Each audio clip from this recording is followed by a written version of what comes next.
A polícia canadense acredita que Robert Willie Pickton operou de 1991 a 2002.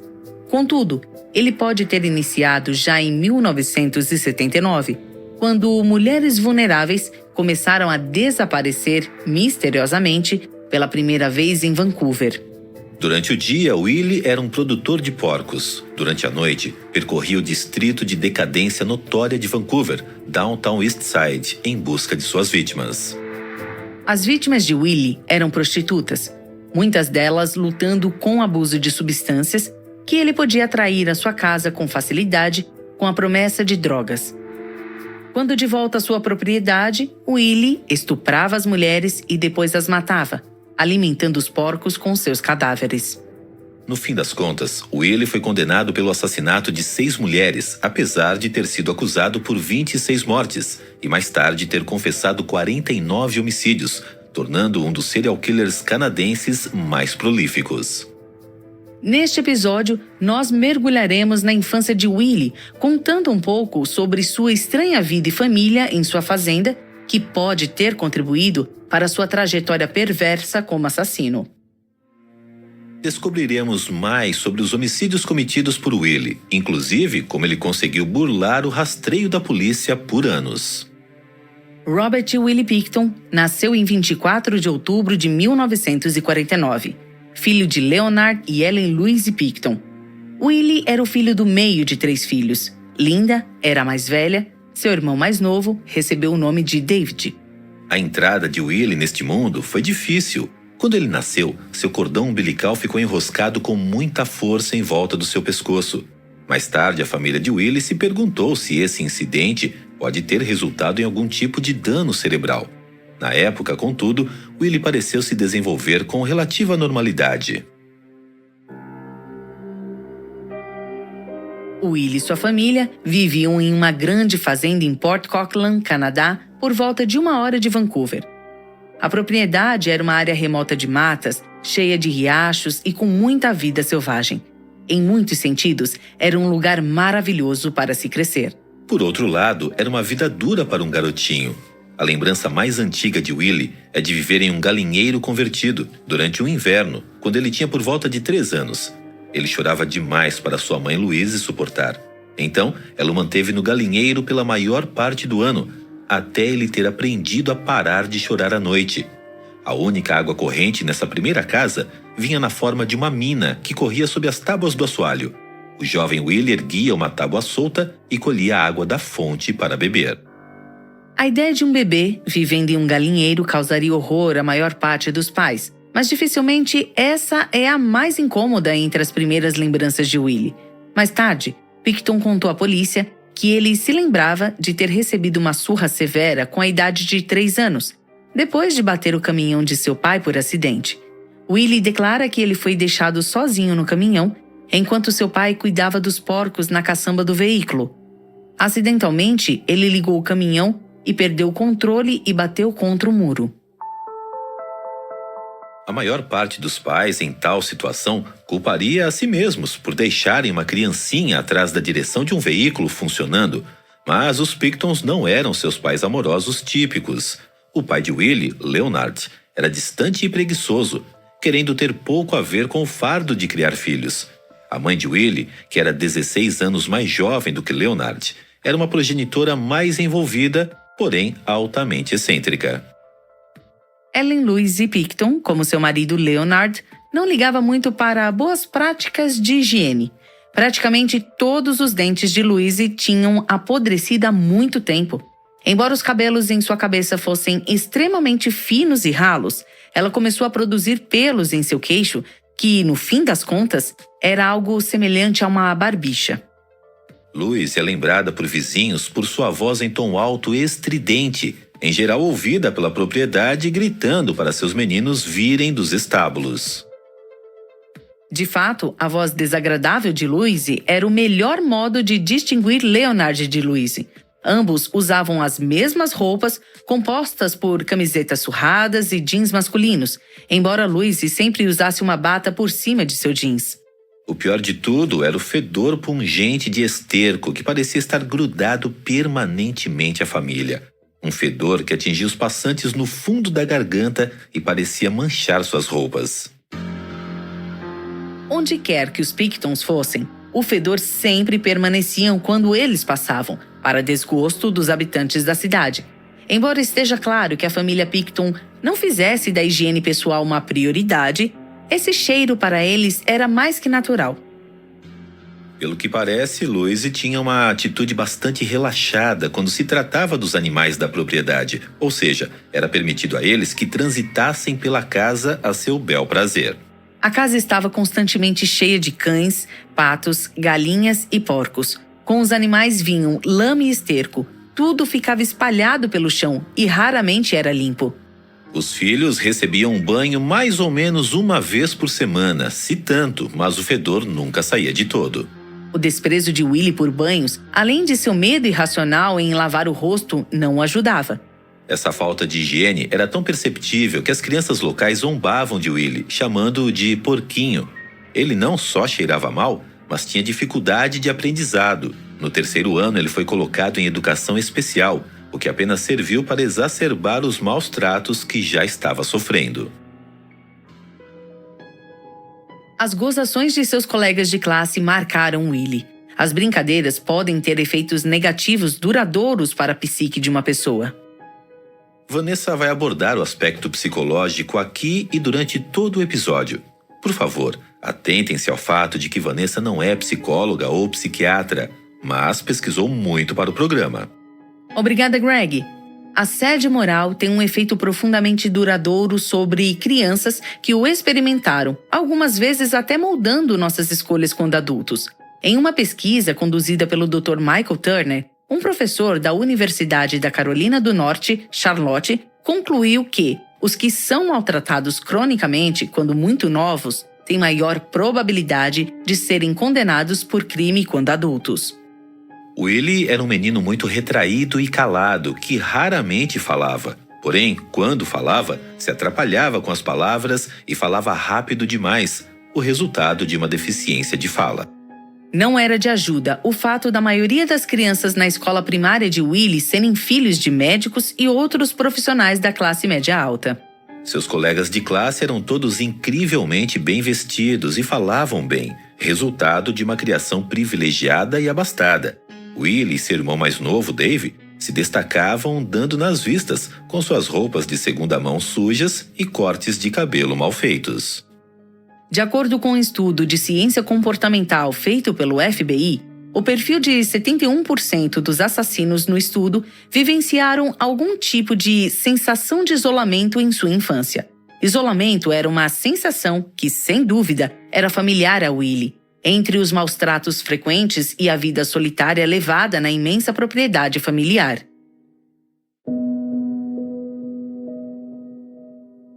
É possível que esse isolamento social tenha levado ao comportamento bizarro e desagradável de Willie quando criança, ou talvez tenha sido seu comportamento bizarro e repugnante, influenciado por seus pais disfuncionais, que levou ao seu isolamento social. Os vizinhos de Willie contavam com frequência histórias sobre como Willie supostamente costumava se arrastar para dentro das carcaças ocas e mornas de porcos recém-eviscerados quando queria se esconder das pessoas.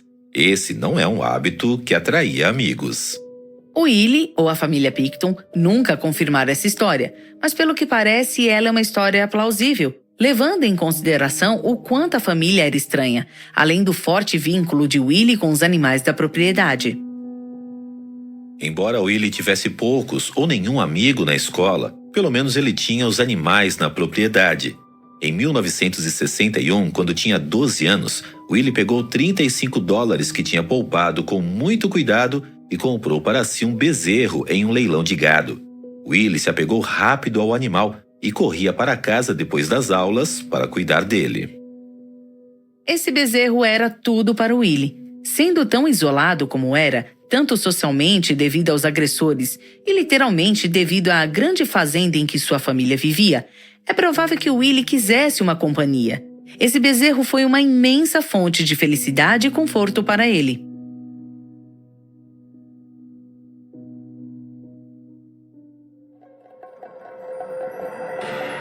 Um Um dia, Willie correu para casa vindo da escola e foi direto alimentar seu bezerro, como fazia todos os dias.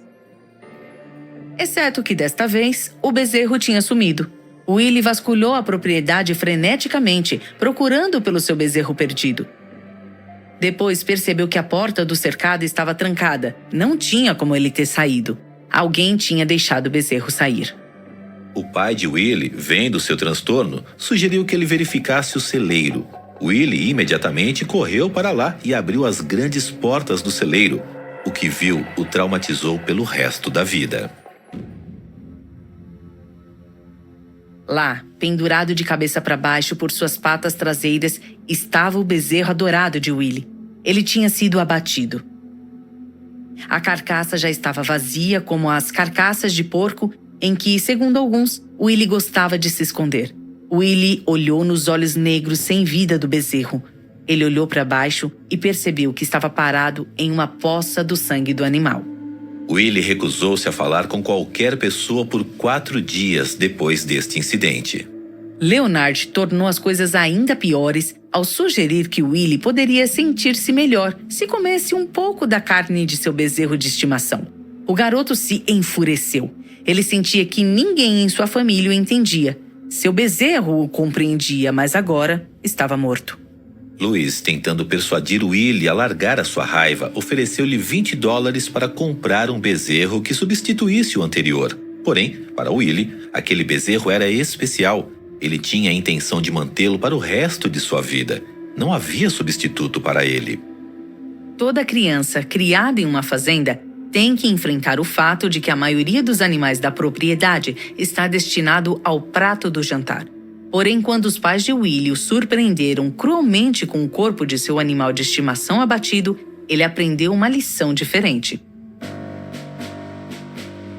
O jovem Willie aprendeu que a empatia era uma fraqueza perigosa de se expor.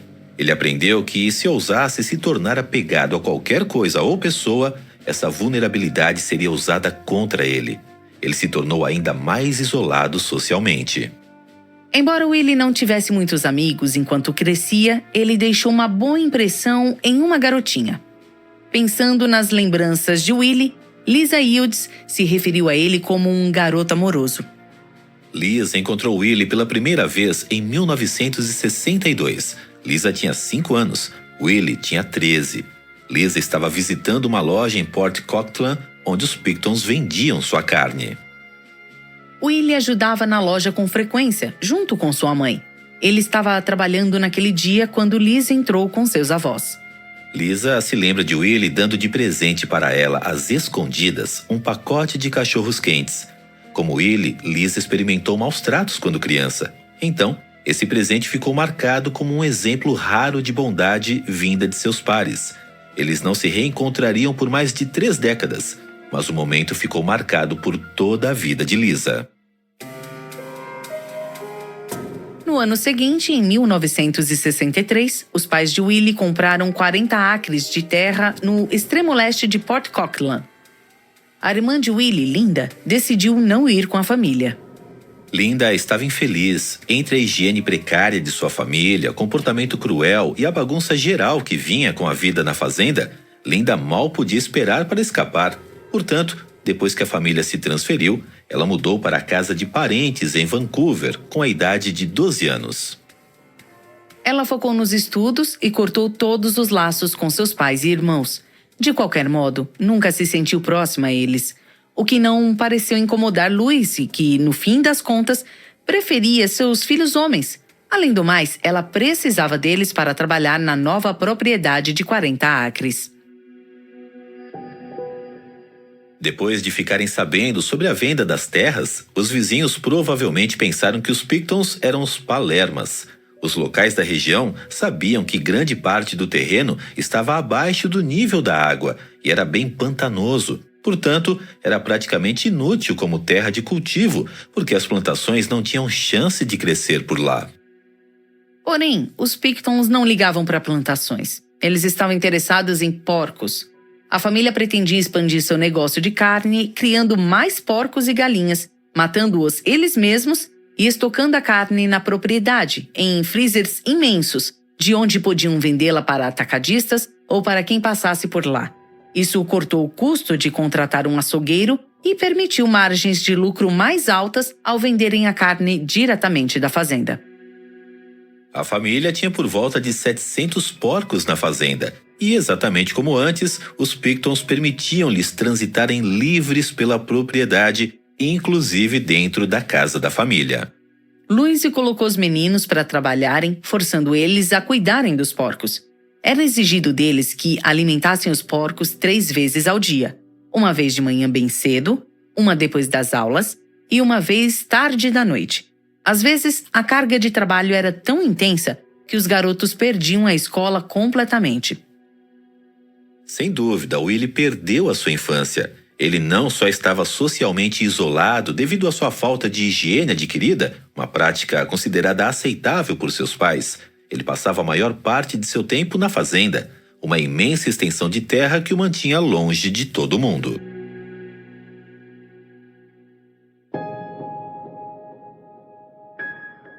Em vez de se divertir e brincar com amigos, o tempo livre de Willie era passado fazendo trabalho físico pesado.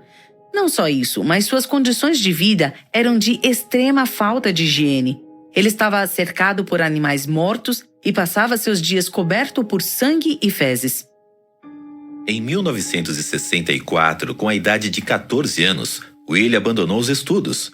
Louise viu isso como um bônus. Agora, ele estaria disponível o tempo todo para o trabalho. O primeiro trabalho que Louise quis que Willie aprendesse, quando desistiu dos estudos, foi matar os porcos, mas no início Willie se recusou. Ele não queria executar a tarefa.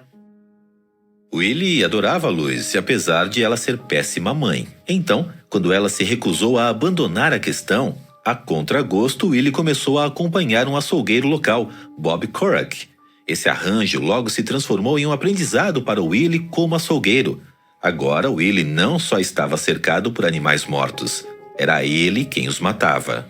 Em uma pesquisa publicada em 2009 pelos pesquisadores em Sociologia e Criminologia Amy Fitzgerald, Linda Kaloff e Thomas Dietz, sugere que emprego em matadouros aumenta os índices totais de prisões por crimes violentos, estupros e por outros crimes sexuais em comparação com outros ramos de atividades.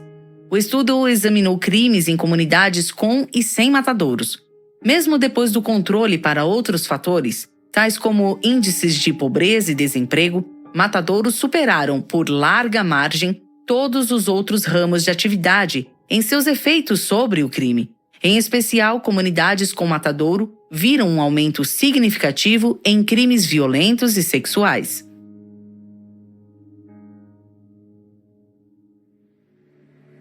Willie não trabalhava em um matadouro, mas suas condições de trabalho eram semelhantes às vividas por trabalhadores de matadouros. Todos os camponeses que criam gado para a obtenção de carne devem, em algum momento, se defrontar com o abate. Mas é incomum uma propriedade familiar exigir tanta matança durante todo o ano quanto ele teve que fazer. Muitos camponeses enviam seus animais para um açougueiro ou contratam um açougueiro itinerante para irem à sua fazenda em vez de eles mesmos matarem os animais. O estudo de 2009 sobre trabalhadores de matadouros teoriza que a falta de sensibilidade a matar animais cria um efeito indireto, reduzindo as barreiras psicológicas à violência contra humanos. Um trabalhador de matadouro entrevistado para o estudo disse: "Eu imaginei dependurar meu supervisor de ponta cabeça na linha e espetá-lo." Em outras palavras, esse trabalhador fantasiou sobre abater seu chefe do mesmo jeito que abatia animais. Nem todos reagem do mesmo modo às mesmas pressões psicológicas. Por exemplo, a irmã de Willie, Linda, foi capaz de se afastar e buscar uma educação. E o irmão de Willie, Dave, no início, pareceu lidar bem com o estilo incomum de educação de sua família. Ele permaneceu na escola por mais tempo que Willie e até teve algumas namoradas. Dave parecia estar se transformando em um jovem adulto bem harmonioso. Mas, sem que o resto dos Pictons soubesse, Dave já estava em um caminho escuro que logo levaria a se tornar o primeiro homicida da família. Em 1967, Willie Pickton tinha 18 anos. Ele trabalhava em período integral na fazenda de sua família há 4 anos, desde que abandonou o ensino médio. Enquanto isso, seu irmão mais novo, Dave, era um garoto rebelde de 16 anos, desfrutando da liberdade vinda com sua carteira de motorista novinha em folha. Dave adorava a liberdade de dirigir. Adorava como isso lhe permitia escapar da fazenda de porcos suja e fedorenta por longos períodos de tempo. Gostava, em especial, de ser livre para participar de festas, quando e onde fosse de seu agrado. Uma noite, em 16 de outubro de 1967, Dave pegou o caminhão da família para uma voltinha. Depois de se divertir um pouco, Dave deu meia volta e se dirigiu para casa ao longo da Avenida Dominion. Ele dirigia rápido, desfrutando do ar límpido de outono. Naquela noite, Timothy Barrett, um adolescente cuja família tinha se mudado para a região no ano anterior, caminhava pela avenida. Timothy tinha acabado de deixar a casa de seu amigo e andava de volta para casa. Às 19h30, ele quase já tinha chegado em casa. Mais tarde, o pai de Timothy, Philip Barrett, ainda estava acordado, esperando por um filho que nunca mais voltaria para casa. Por volta das 23 horas, Philip telefonou para o amigo de Timothy para saber se Timothy ainda estava lá. O amigo disse que Timothy tinha ido embora há horas. Depois de uma noite ligando para a polícia sem nenhuma pista, Philip procurou por seu filho desesperadamente na manhã seguinte. A primeira coisa que descobriu foi um dos sapatos de Timothy no acostamento da estrada. Quando olhou para um lamaçal pantanoso fora da estrada, nas proximidades, ele encontrou o corpo de seu filho atolado na lama. A certa altura, durante a voltinha daquela noite de David Pickton, aos 16 anos, ele se deparou com Timothy Barrett caminhando ao longo da estrada. Quando Dave o viu, era tarde demais. O caminhão de Dave bateu em Timothy por trás, fazendo com que ele voasse pelos ares e aterrissasse no acostamento da estrada alguns metros longe. Dave saiu do caminhão e olhou para ver o que tinha atingido. Quando viu o corpo sem vida de Timothy, ele voltou ao caminhão e fugiu da cena. Em pânico, Dave voltou para casa e confessou a seus pais. Luz e Leonard disseram a Dave para não se preocupar. Eles sabiam o que fazer. Eles ordenaram a Dave que limpasse qualquer evidência do caminhão, inclusive o sangue e o amassado do capô. Quando Dave foi trabalhar, Louise foi à cena do crime e encontrou Timothy ainda caído na estrada. Com calma, ela o rolou para fora do acostamento e para dentro de um lamaçal próximo.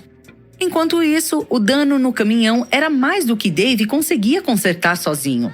Ele foi a um mecânico local por volta das 8h30 daquela noite e insistiu que o caminhão precisava ser arrumado imediatamente. A insistência de Dave e seu comportamento nervoso assustou o mecânico, que se recusou. Na manhã seguinte, quando ouvia o rádio, o mecânico ouviu que um garoto local tinha sido morto em um atropelamento e fuga na noite anterior.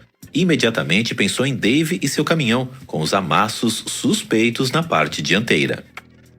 O mecânico telefonou para a polícia, que em seguida apareceu na propriedade Pickton com um mandado de busca. Os investigadores procuraram o caminhão da família, encontrando danos no capô e riscos na pintura. A polícia tirou amostras da tinta e foi capaz de comparar com as encontradas no corpo de Timothy Barrett.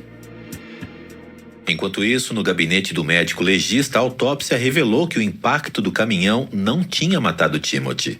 Ele se afogou no lamaçal, em 60 centímetros de água barrenta. Se Dave ou Louise tivessem chamado uma ambulância, Timothy Barrett poderia ter sobrevivido. Contudo, Louise Pickton estava, como sempre, preocupada apenas com sua fazenda de porcos. Ela não podia permitir que um julgamento de homicídio veicular afetasse a disponibilidade de seu filho para servir como mão de obra gratuita na fazenda.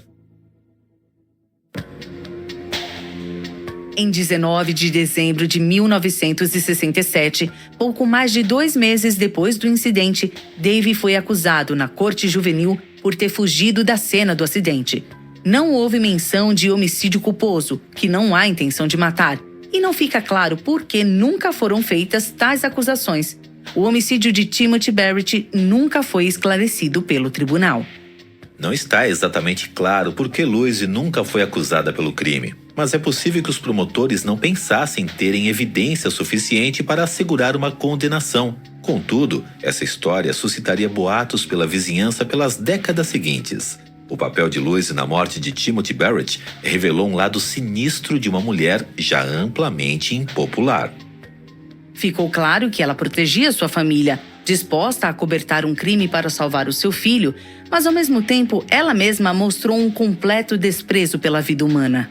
Ao jogar o corpo em um lamaçal, Louise tratou Timothy mais como um porco ferido do que um ser humano.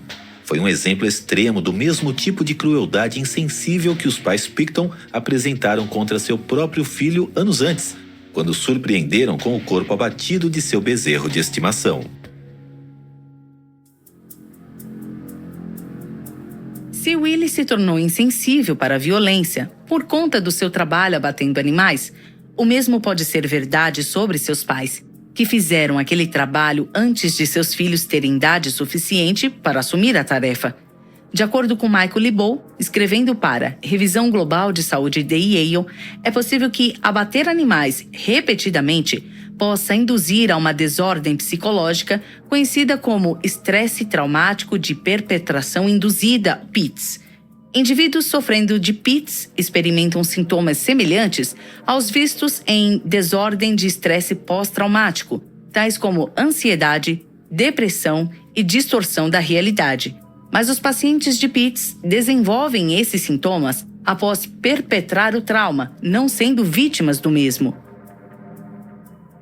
Willie admirava sua mãe e a amava intensamente. Mais tarde, descreveria a si e Louise como cara de um focinho do outro. Em especial porque Leonard era tão distante de seus filhos, Louise se tornou o modelo exemplar para seus filhos. Infelizmente, ela não estava exatamente modelando um comportamento saudável para as crianças. O papel de Louise na tentativa de acobertar o crime, junto com a sentença bem reduzida que Dave recebeu no tribunal, ensinou a seus filhos uma lição moral pavorosa. Era possível tirar uma vida humana e sair impune. No início dos anos 1970, Willie era o principal abatedor de porcos e gado da propriedade, algumas vezes abatendo até 12 animais por dia.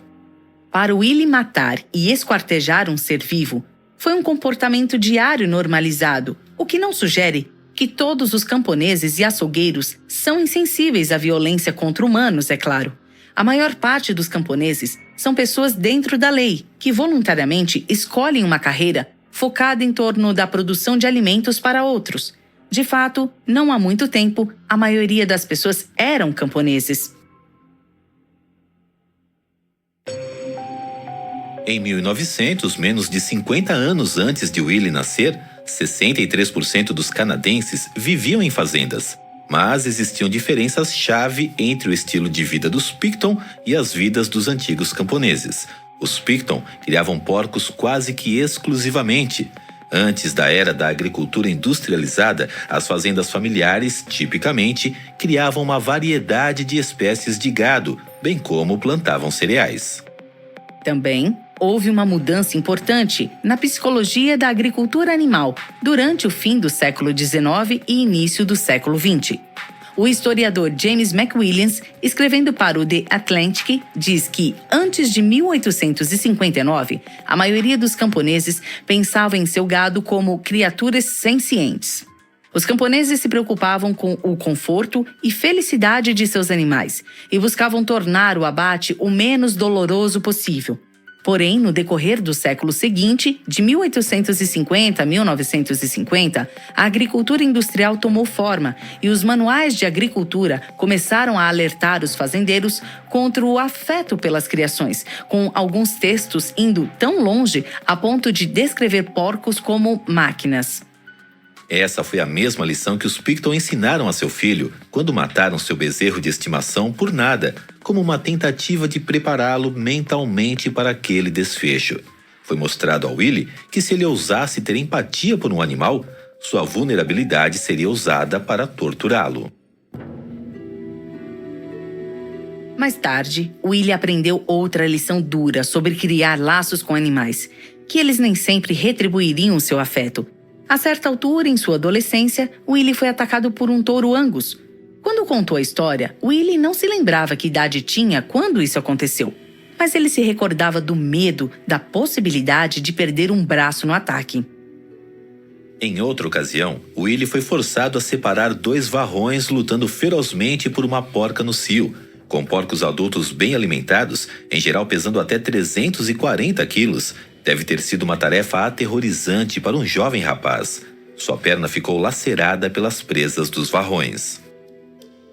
Depois de receber pontos na perna, o jovem Willie voltou direto para o trabalho na fazenda de sua família, abatendo porcos como os que o tinham atacado. Seu trabalho consumia seus dias e o deixavam exausto à noite. Willie não tinha tempo e, pelo que parece, nenhum desejo de vida social com pessoas de sua idade. Enquanto Willie passava mais tempo ainda na propriedade, Dave passava o tempo trabalhando em locais de construção e até arrumou uma namorada. Sandy Flower era uma garota de 17 anos que logo se mudou para a fazenda da família quando ficou grávida.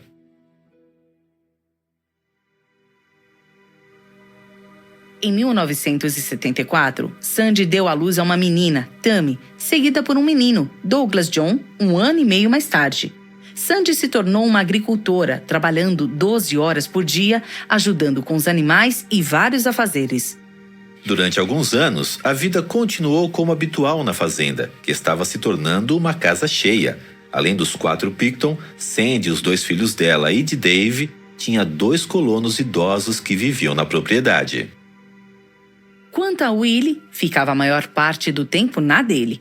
Sua vida girava quase que inteiramente em torno de seu trabalho na fazenda. Raramente saía, mas quando o fazia, ia longe, algumas vezes fazendo viagens de carro para o sul até os Estados Unidos para trabalhos temporários. Willie não tinha nenhum dos vícios tradicionais. Ele nunca bebeu ou fumou e nunca teve namoradas. Em vez disso, Willie mantinha muitas amigas por correspondência, algumas das quais encontrou em suas viagens aos Estados Unidos. Houve até um momento breve em que Willie pensou que podia se casar com uma de suas correspondentes mais próximas, Connie Anderson. Em um afastamento incomum de sua vida isolada, Willie concordou em passar 5 semanas com a loira alta e corpulenta em Pontiac, Michigan. No fim da visita, ele a pediu em casamento. Connie aceitou a proposta, mas se recusou a mudar para o Canadá. Willie decidiu que não podia abandonar a fazenda e ficou por isso. O relacionamento deles fracassou. Em 1978, a vida na fazenda sofreu uma virada bem devastadora. Primeiro, Leonard ficou gravemente doente com câncer e morreu em 1º de janeiro de 1978, com a idade de 91 anos. Ele estava senil há muito tempo e sua saúde declinou rapidamente durante seus últimos anos. Naquele mesmo ano, o relacionamento de Dave com Sandy estava desmoronando. Acontece que ele tinha outra namorada. Sandy estava doente com isso. Por fim, ela pegou os filhos e foi embora. No ano seguinte, em 1979, as coisas não deram nenhuma trégua. Louise foi diagnosticada com câncer. Willie ajudou a cuidar da mãe na medida em que ela perdia as forças rápido, alimentando, banhando e vestindo-a. Louise Picton morreu em 1º de abril de 1979, com 67 anos. Willie ficou aflito. Dave, por outro lado, não sentiu nenhuma tristeza. Apesar da lealdade demonstrada por sua mãe, após o acidente envolvendo Timothy Barrett, Dave estava pronto para recomeçar. No início dos anos 1980, com Louise não mais por ali, Dave começou a fazer enormes mudanças em sua imagem, bem como na vida da fazenda. Entre as primeiras alterações, a mudança para lá de sua nova namorada, Vicki Evans. Dave também começou a se divertir com os motoqueiros da cidade, que tinham uma cena social notável. Ele ficou encantado com a gangue de motoqueiros, os Hells Angels. A gangue, com frequência, se envolvia em crimes pela cidade e faziam festas selvagens. Ele sonhava em fazer parte daquilo. Willie o apoiou e deixou Dave tomar todas as decisões de negócios, fechando-se em si. Ele continuou a fazer o trabalho que fazia quando seus pais estavam vivos, inclusive participando de leilões de gado e mantendo os clientes. Willie dedicava a maior parte de seu tempo ao trabalho, incluindo o abate de animais. Em vez de atirar no animal com uma arma de choque pneumático para matá-lo, como é típico em matadouros industriais, Willie preferia degolar os animais. Depois, ele levantava o animal, colocando um gancho grande em seu tornozelo e levando acima do chão. Esse método de abate remove o sangue do corpo, tornando mais fácil cortá-lo em peças de carne mais tarde. Toda a operação era muito chocante e incrivelmente manual. Willie tinha se tornado extremamente familiarizado com a morte. E, a certa altura, a morte se tornou uma amiga bem-vinda. Em 1980, Willie Pickton trabalhava por muitas horas praticamente todos os dias da semana, na fazenda da família, abatendo e cortando animais. Willie também era responsável por embalar a carne para a venda. Como Louise empacotava quando era viva, ele estocava a carne em freezers imensos na propriedade até que ela fosse vendida. Embora a fazenda fosse o maior interesse de Willie, ele também desenvolveu uma disposição crescente por carros e mecânica. Ele percebeu que desmontar carros não era muito diferente de esquartejar um porco. Willie tinha talento para ambos. Logo, o passatempo de Willie se tornou um trabalho paralelo. Os irmãos Pickton montaram um desmanche na propriedade da família, junto com alguns motoqueiros dos quais Dave se tornou amigo. A fazenda era grande e perfeita para esconder carros roubados ou peças. Mais tarde, Willie alegaria que eles traziam seus veículos legalmente, em sua maior parte de leilões. Mas está claro, a partir de investigações posteriores, que os Pickton estavam ajudando seus amigos motoqueiros a acobertarem um número imenso de roubos de carros, desmontando os veículos e vendendo suas peças. Em 1981, Willie contratou alguns adolescentes para ajudar na fazenda, enquanto ele supervisionava o desmanche, e Dave cuidava de seu próprio negócio paralelo de... Os garotos consideraram Willie um cara estranho, que parecia estar constantemente no limite. Foi oferecido a um dos garotos um pouco de pernil congelado de um dos freezers de Willie, depois de um turno particularmente longo. O garoto sentiu que merecia o bônus, depois de passar muitas horas fazendo trabalho físico pesado de fazenda. Ele aceitou, embora um dos outros jovens peões dos Picktons o tivesse avisado para não aceitar. Quando Willie entregou ao garoto uma peça grande de carne congelada, aquilo pareceu estranho. Era escura e tinha uma textura esquisita, mais fibrosa do que a carne de porco. Definitivamente não era o pernil gordo marmorizado que os porcos dos Pickton produziam. Embora o garoto não soubesse o que era a carne misteriosa, definitivamente não era nada criado na fazenda dos Pickton. Ele nunca olhou para os irmãos Pickton do mesmo modo e nunca aceitou o alimento deles de novo.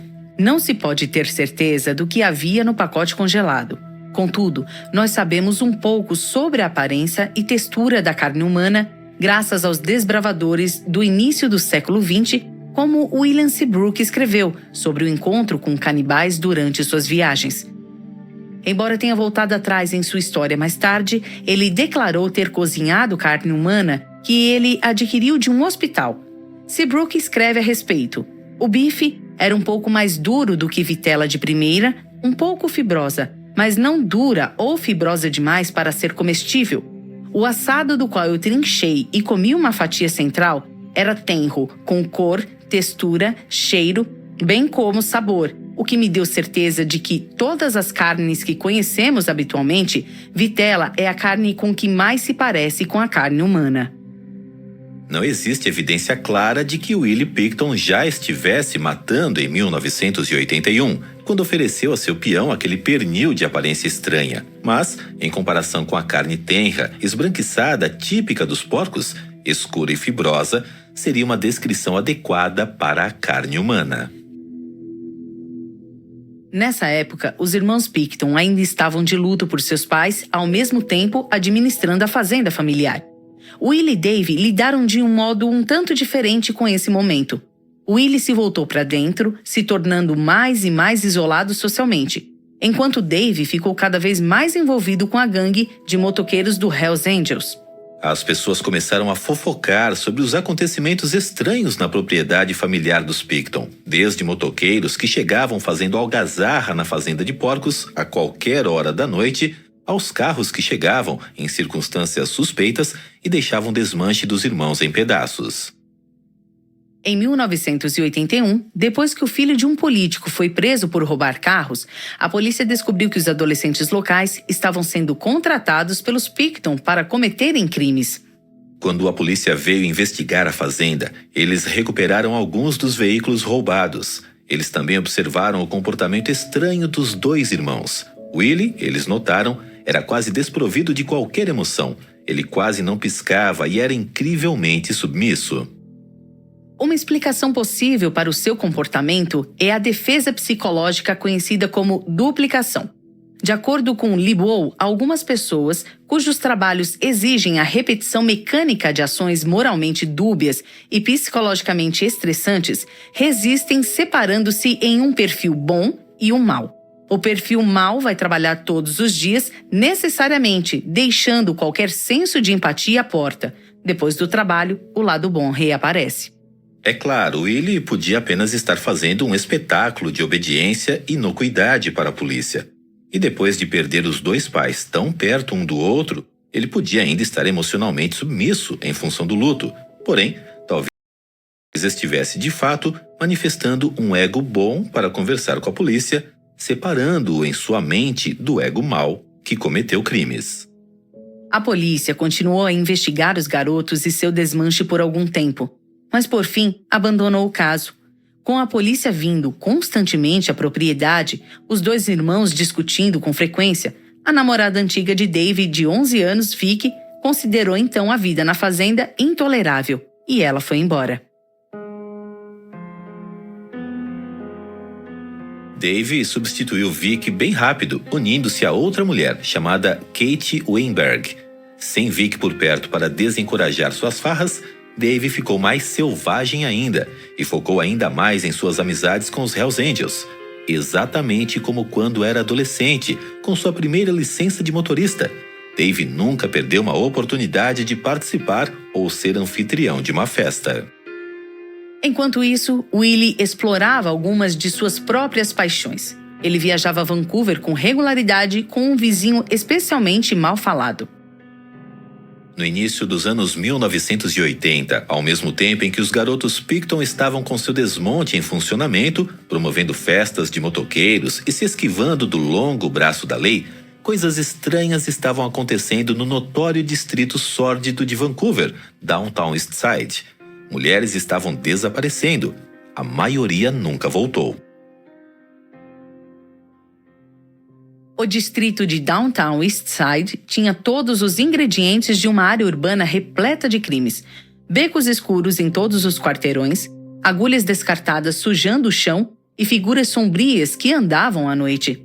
Correndo à solta pelo distrito de Downtown Eastside estavam alguns aspectos da sociedade que muitos consideram perturbadores e muitas vezes varrem para debaixo do tapete: miséria, abuso de drogas, doença e trabalho sexual. É por essa razão que, quando prostitutas começaram a desaparecer do distrito Downtown Eastside, as forças da lei consideraram esses casos como descartáveis, porque era como a sociedade em geral via essas garotas de programa. Era como se essas mulheres fossem consideradas nada mais do que lixo nas ruas, e seu desaparecimento fosse quase conveniente para os policiais. Sempre que uma trabalhadora do sexo desaparecia, a polícia não tinha mais que se preocupar com se dar ao trabalho de encontrar e persegui-la por prostituição.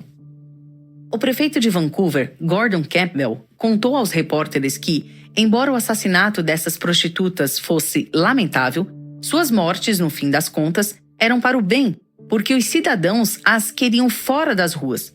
Hoje em dia, é impensável que um político possa afirmar qualquer morte como justificável ou dentro do melhor interesse público, sem causar um escândalo que acabe com sua carreira, mas na época as garotas de programa eram vistas como criminosas. Outro fator para a falta de empatia pelas trabalhadoras do sexo de Vancouver: Muitas das mulheres empobrecidas se voltando para o trabalho sexual eram membros da comunidade da Primeira Nação canadense. Canadenses indígenas sofrem de pobreza e adicção em taxas bem mais altas do que outros canadenses. As condições continuam a apresentar desafios para os povos da Primeira Nação hoje em dia, como no início dos anos de 1980, quando as mulheres começaram a desaparecer de Downtown Eastside, em Vancouver. Os indígenas canadenses ainda enfrentam a mais dura pobreza e piores condições de moradia do que qualquer grupo étnico no Canadá. Essas desvantagens econômicas contribuem para o que agora é conhecido como as 5 décadas pavorosas e contando de tendência de violência contra mulheres indígenas canadenses.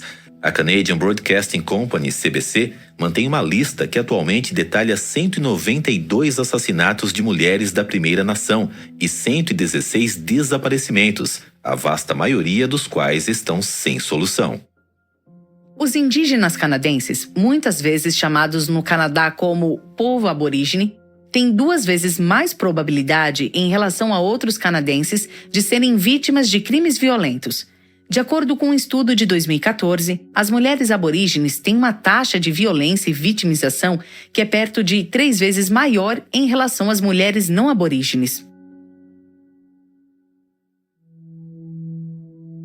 Audrey Huntley, uma jornalista em Downtown Eastside, Vancouver, acusou a polícia, a mídia e os políticos de indiferença intencional para com as vítimas de assassinato indígenas. Ela disse que mulheres que desapareceram na área foram descritas como prostitutas viciadas em drogas, mesmo quando não havia evidência de nenhuma dessas coisas. Nem todas as mulheres que desapareceram ou foram mortas na série de crimes de Downtown Eastside eram indígenas, e nem todas eram garotas de programa.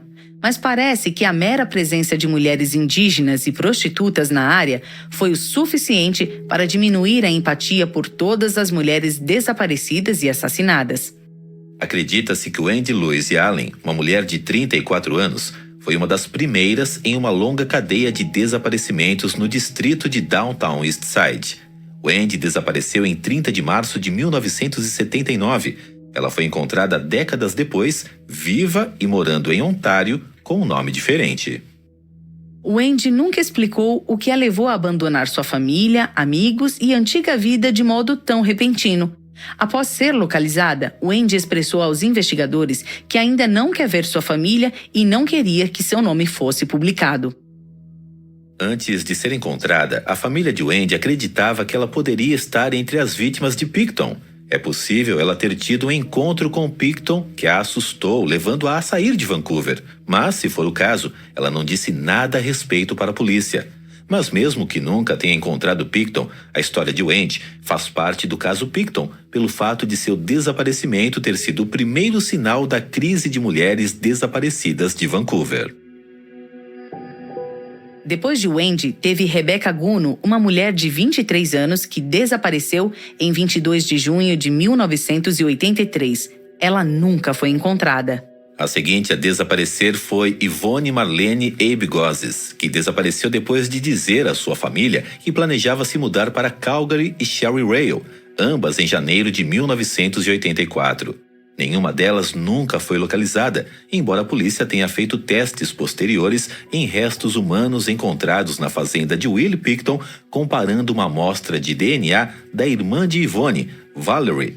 Não houve combinação, mas Valerie ainda se pergunta se sua irmã estava entre as vítimas de Pickton. Não está claro se Willie Pickton estava envolvido nesses desaparecimentos.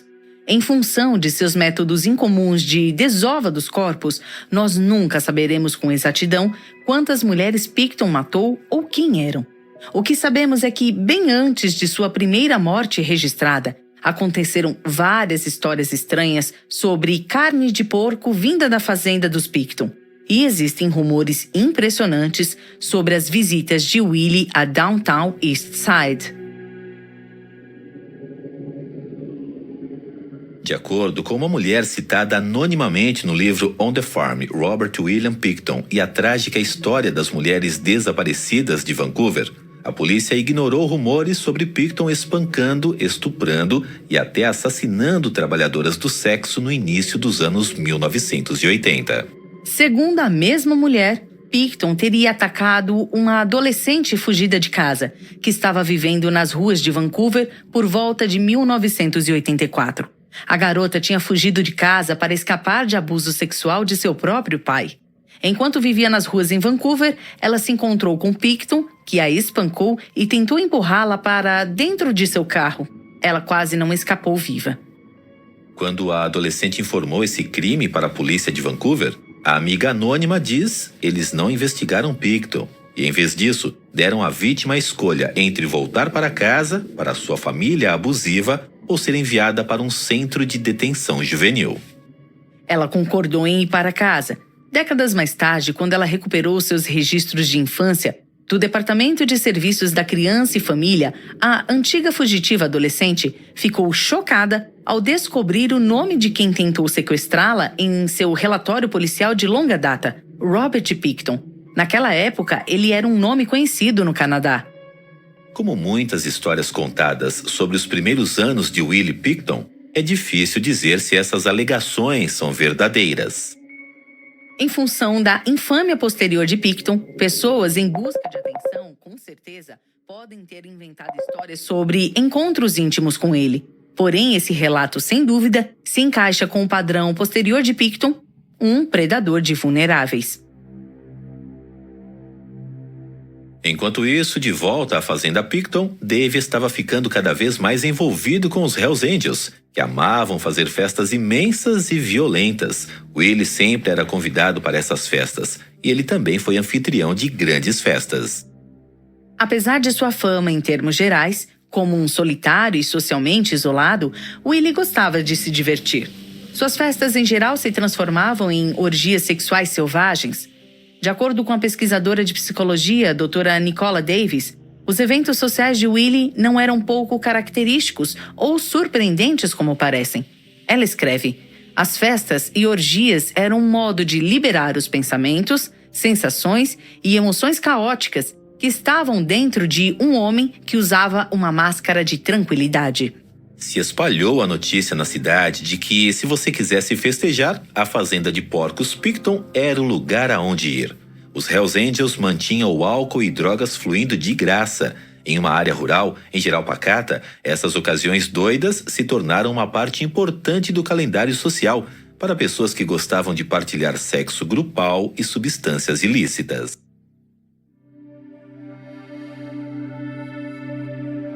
Em 1986, uma mulher chamada Karen Kaufman foi convidada por sua irmã para participar de uma dessas ocasiões. Karen conheceu Dave Picton e se deu bem com ele no mesmo instante. Eles começaram uma amizade próxima, que a levou a visitar a fazenda Picton com frequência. Karen notou o estranho comportamento de Willie, mas meio que deu de ombros para o fato. Ela o reconheceu como um solitário que sempre estava fora fazendo suas próprias coisas, em geral, em seu quarto no porão. Ela via Willie como uma parte desafortunada da bagagem que vinha com seus encontros com Dave e o evitava completamente. Para Willie, estava tudo bem. Em geral, Willie preferia ser ignorado pelas muitas namoradas de Dave, porque ele odiava quando as pessoas iam ao seu quarto. Ter sua privacidade invadida o deixava furioso. Uma noite, Dave, por alguma razão desconhecida, levou Karen e Cat para baixo, no porão, para verem o quarto de Willie. Quando eles estavam dentro do quarto, Willie voltou para casa e os viu. Ele ficou furioso e cuspiu no rosto de Cat, ameaçando matá-la se isso acontecesse de novo. O encontro mudou a visão de Cat e Karen sobre Will para sempre. Ele não era mais só o esquisito recluso do porão de Dave. Quanto mais as mulheres circulavam pela fazenda, mais elas se tornavam temerosas de Willie. Uma noite, ao jantar, ele ficou irritado e jogou um copo de leite inteiro no rosto de Karen. Willie não era o único temido pelas mulheres. Os irmãos Picton tinham um cachorro pastor alemão que era muito violento. Willie o alimentava com carne crua da fazenda e permitia ao cão ser incrivelmente agressivo. Karen recordou que, em um jantar de porco assado oferecido pelos irmãos, Willie não usou a carne normal de porco da fazenda, alegando que os porcos estavam doentes. Ela se lembra de ter visto a carne crua dada por Willie a seu cachorro no lugar e percebeu que ela tinha uma aparência muito estranha. Ela era escura e fibrosa. Depois daquilo, Karen e Cat não comeriam mais carne da fazenda Picton. Oficialmente, Robert Willie Picton começou a matar em 1991 e continuou até ser capturado pela polícia em 2002. Porém, ele é suspeito e recebeu crédito por assassinatos que aconteceram já em 1979. No último episódio, nós mergulhamos na infância tumultuada de Willie Picton em sua fazenda de porcos familiar em Vancouver. Nós também cobrimos uma onda de desaparecimentos de trabalhadoras do sexo na área e a relutância da polícia em investigar o que hoje se acredita terem sido alguns dos primeiros crimes de Willie. Iremos encerrar nosso mergulho profundo na saga de assassinatos de Willie Picton e seguir as circunstâncias ultrajantes que lhe permitiram agir sem que ele fosse descoberto por anos. Também investigaremos os rumores obscenos de que parte da carne que deixava a fazenda era de origem humana local. Os garotos Picton, Willie e seu irmão mais novo, David, foram famosos em Vancouver, Colômbia Britânica, durante os anos 1980 e 1990. Eles participavam de gangues de motocicleta, operavam um desmanche de carros e faziam festas imensas na fazenda de porcos Picton, onde drogas e álcool rolavam solto. Era David quem realmente gostava de festas, mas Willie sempre estava presente nas festas de David. Willie também estava habitualmente em outro evento nas proximidades, o Downtown East Side, conhecido como o submundo de Vancouver, onde uma crise social duraria mais de 3 décadas. Não está claro quando Willie Picton começou a visitar trabalhadoras do sexo, embora investigadores acreditam que pode ter sido já em 1975, quando ele tinha 26 anos. Parece que ele começou a se encontrar com prostitutas porque teve pouco sucesso com as mulheres, agindo de modo tradicional. Como abordamos no último episódio, Willie era um introvertido que, em geral, ficava na sua. Ele sofreu abuso moral quando criança e não tinha amigos. O único relacionamento próximo que ele realmente teve foi com sua mãe dominadora, Louise. Quando Willie tinha 29 anos, Louise ficou doente. Willie cuidou dela, mudando suas fraldas e alimentando, até que, por fim, ela morreu naquele ano de 1978. As prostitutas começaram a desaparecer de Downtown East Side pouco tempo depois, em 1979. Muitos policiais e psicólogos especulam que os 2 acontecimentos estão relacionados. Vanessa vai cuidar da psicologia aqui. Só um lembrete, ela não é uma psicóloga ou psiquiatra formada, mas fez muita pesquisa para este programa. Obrigada, Greg. De acordo com a psicóloga Tamara McClintock Greenberg, pode ser uma experiência traumática se tornar cuidador de um dos pais. Com frequência, o papel reverso traz à tona uma quantidade enorme de experiências da infância, em especial as memórias mais traumáticas e atormentadoras em que a criança sentiu que não tinha controle. Para Willie, podem ter sido lembranças constantes de abuso verbal e emocional de Louise, e a sensação geral de impotência quando ele foi maltratado na escola. Willie não era especialmente inteligente e não tinha os recursos para lidar com as emoções complexas que provavelmente estava experimentando enquanto cuidava de sua mãe morrendo.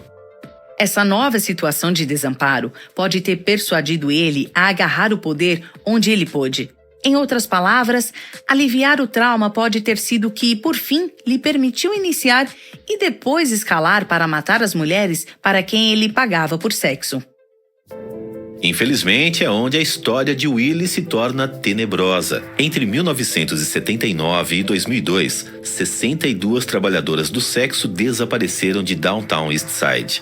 Willie fez alusão sobre ter matado 49 delas, mas ele nunca identificou nenhuma vítima. O resto, em sua maior parte, é especulação. Embora a polícia tenha quase certeza sobre vários casos de desaparecimento serem obra de Willie. A primeira entre elas foi Laura Ma, que foi dada como desaparecida em agosto de 1985. Ela tinha 40 anos de idade. Como muitas mulheres vivendo na área de Downtown East Side, Ma era uma índia canadense. No Canadá, os membros das aldeias indígenas são chamados de aborígenes canadenses, ou povos da primeira nação. As mulheres aborígenes no Canadá sofrem de miséria generalizada, índices elevados de violência sexual e doméstica e falta de oportunidades de educação. Em 2009, a Força Tarefa de Mulheres Desaparecidas localizou Ma e determinou que ela não foi uma das vítimas de Picton.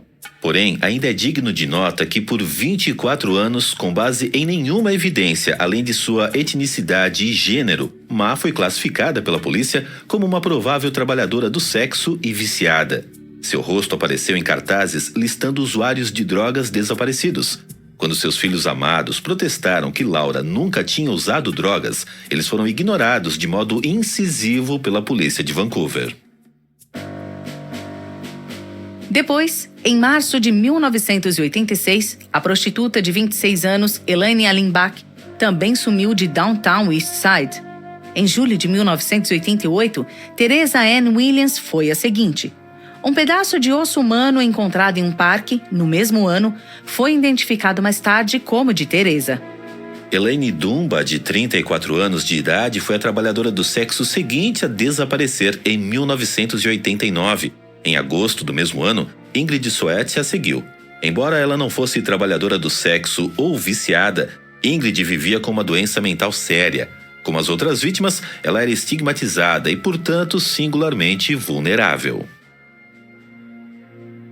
A essa altura, se supõe que a Força Policial de Vancouver deveria estar em completo pânico, com um número crescente de prostitutas desaparecidas. Mas isso estava longe de ser o caso. A polícia alegou que essas mulheres levavam um estilo de vida de alto risco e em algum momento apareceriam. Enquanto isso, trabalhadoras do sexo se aglomeravam nos abrigos onde elas viviam e sussurravam sobre um assassino em série percorrendo as ruas de Vancouver. Tornou-se comum mulheres pensarem: eu serei a próxima. Se eu não voltar esta noite, ele me pegou.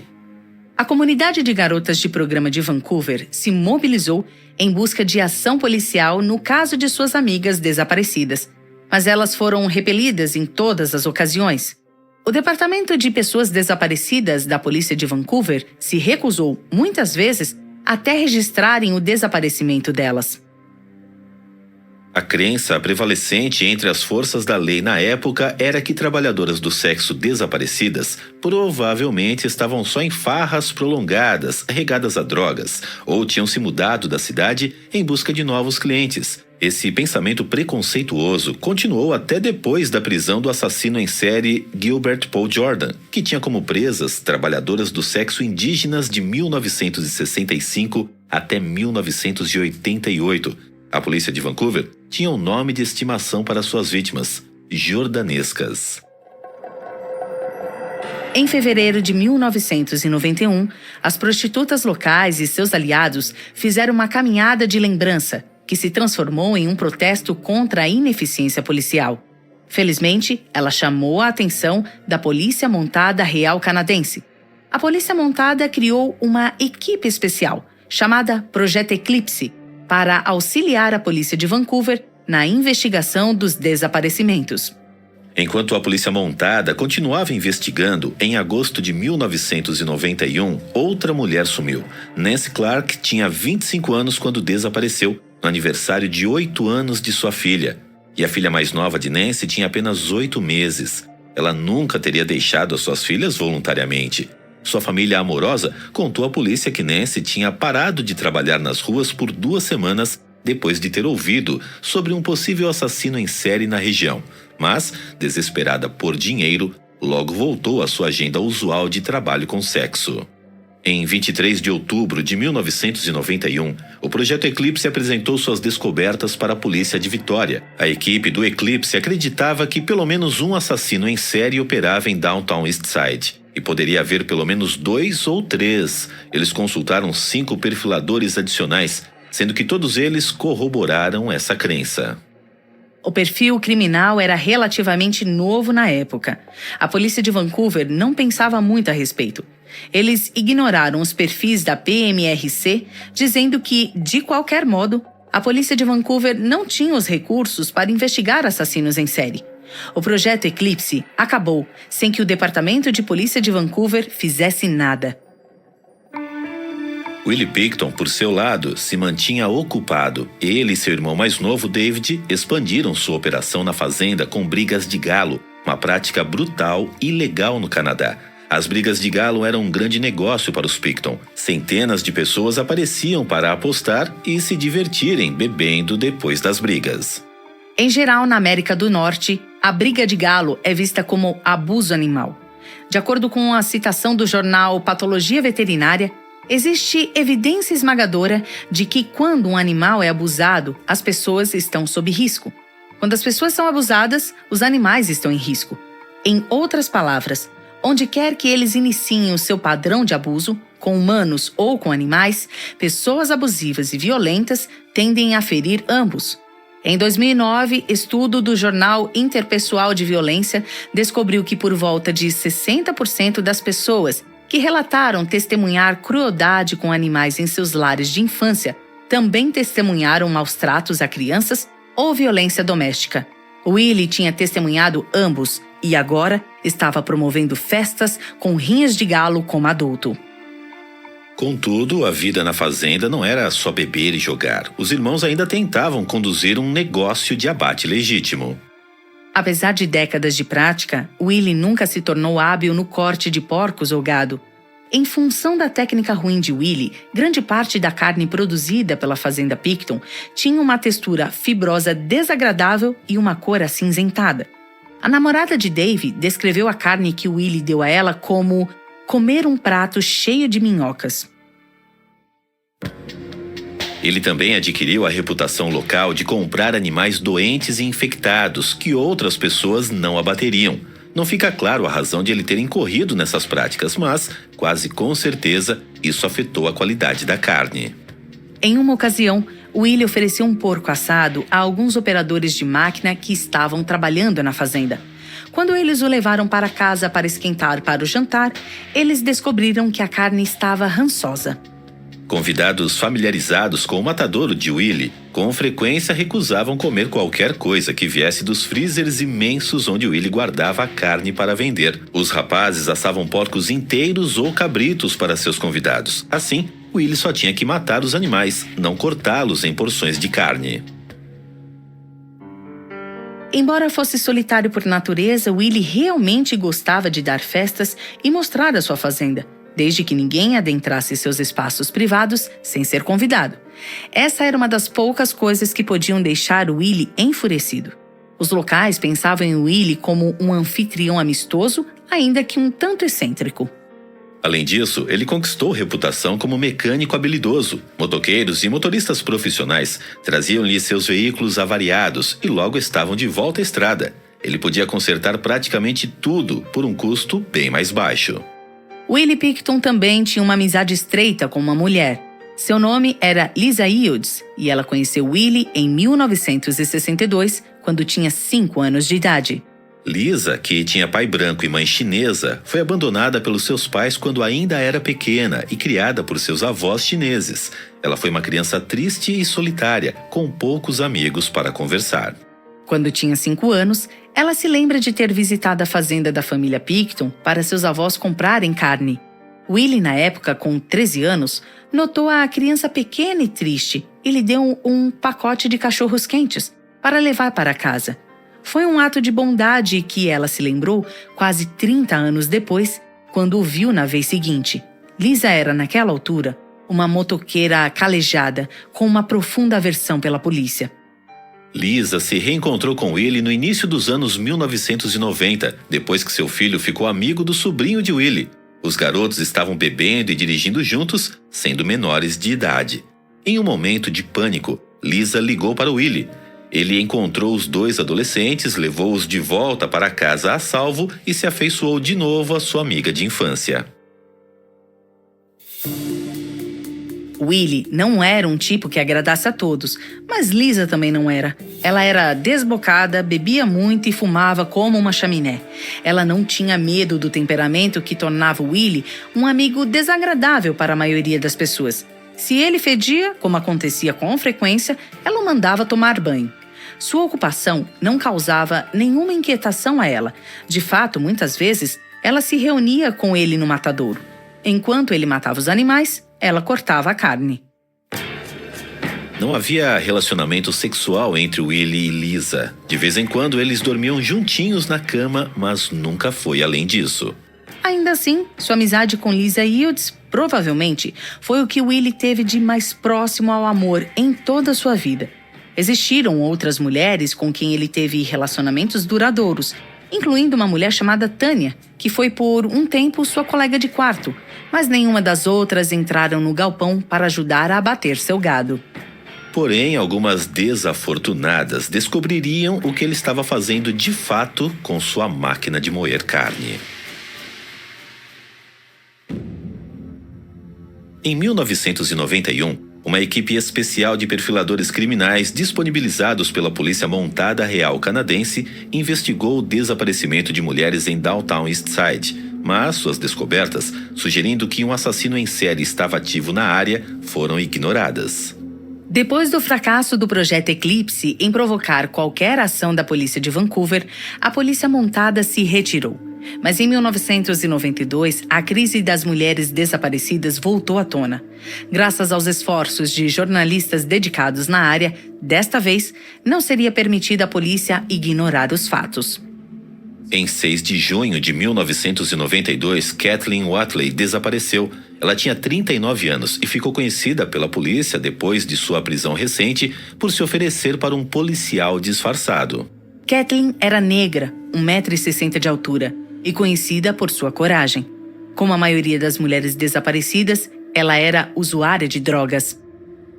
Em 16 de outubro de 1992, Elsie Sebastian, de 44 anos, foi a seguinte a desaparecer. Ela era membro da primeira nação Paxidá e tinha 4 filhos adultos que a amavam com carinho, apesar de sua luta permanente contra o vício. Eles pediram repetidamente à polícia de Vancouver listar Elsie como pessoa desaparecida, mas foi dito a eles, cito, mulheres nativas de 44 anos não desaparecem. Em 15 de abril de 1993, Teresa Louise Triff desapareceu. Ela tinha 31 anos. Era pequena, pesando só 50 quilos. Pouco se sabe sobre sua vida ou as circunstâncias de seu desaparecimento. Ela foi a 15ª mulher a desaparecer de Downtown Eastside desde 1979. A 16ª foi Leigh Miner, que deixou de ir para casa para o Natal em 1993 e foi declarada desaparecida em fevereiro de 1994. A 17ª, em 19 de agosto de 1994, foi Angela Arsenault, de 17 anos, que embarcou em um ônibus depois de um encontro com seu namorado no centro de Vancouver e nunca mais foi vista. A polícia de Vancouver estava de novo sofrendo pressão da comunidade. Estava ficando cada vez mais difícil ignorar os desaparecimentos dessas mulheres, apesar de sua posição social estigmatizada. Depois, em 1995, mais 5 mulheres desapareceram em um ano. Catherine Gonzalez, Catherine Knight, Dorothy Spence, Diana Melnick e uma 5ª mulher cujo crânio foi encontrado em Mission Lodge e nunca foi identificado. As 2 Catherines vinham de famílias grandes. Ambas sobreviveram a abusos e presenciaram alcoolismo em seus lares de infância. Ambas se tornaram sem lar, recorrendo ao trabalho sexual para sobreviverem. Porém, ambas mantiveram contato próximo com suas famílias, telefonando regularmente até desaparecerem em 1995. Dorothy era uma mulher nativa, uma de 9 filhos, lembrada por suas habilidades culinárias e personalidade calorosa. Ela também lutava contra o vício. Também o fazia Diana, uma criança de escola privada que cresceu cavalgando e ouvindo heavy metal. Dorothy e Diana cresceram em circunstâncias bem diferentes, mas a heroína as levou ao mesmo lugar. No fim, o Downtown Eastside sórdido. Quando Diana desapareceu, ela não tinha ideia de que tinha acabado de herdar uma fortuna. Ela teria descoberto sobre sua parte do patrimônio de 6 milhões de dólares de sua mãe se tivesse comparecido à sua audiência no tribunal agendada para 27 de dezembro de 1995. Ela não apareceu e 2 dias mais tarde, sua família informou o seu desaparecimento. Essas 22 mulheres ainda são suspeitas de estarem entre as primeiras vítimas de Willie Pickton. Até esse ponto, ele tinha ficado fora do radar da polícia.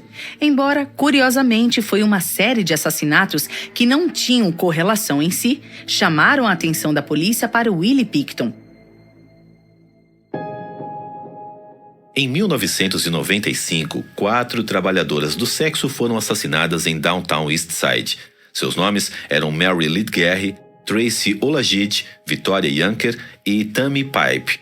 Suas mortes ficaram conhecidas coletivamente como os assassinatos do Vale.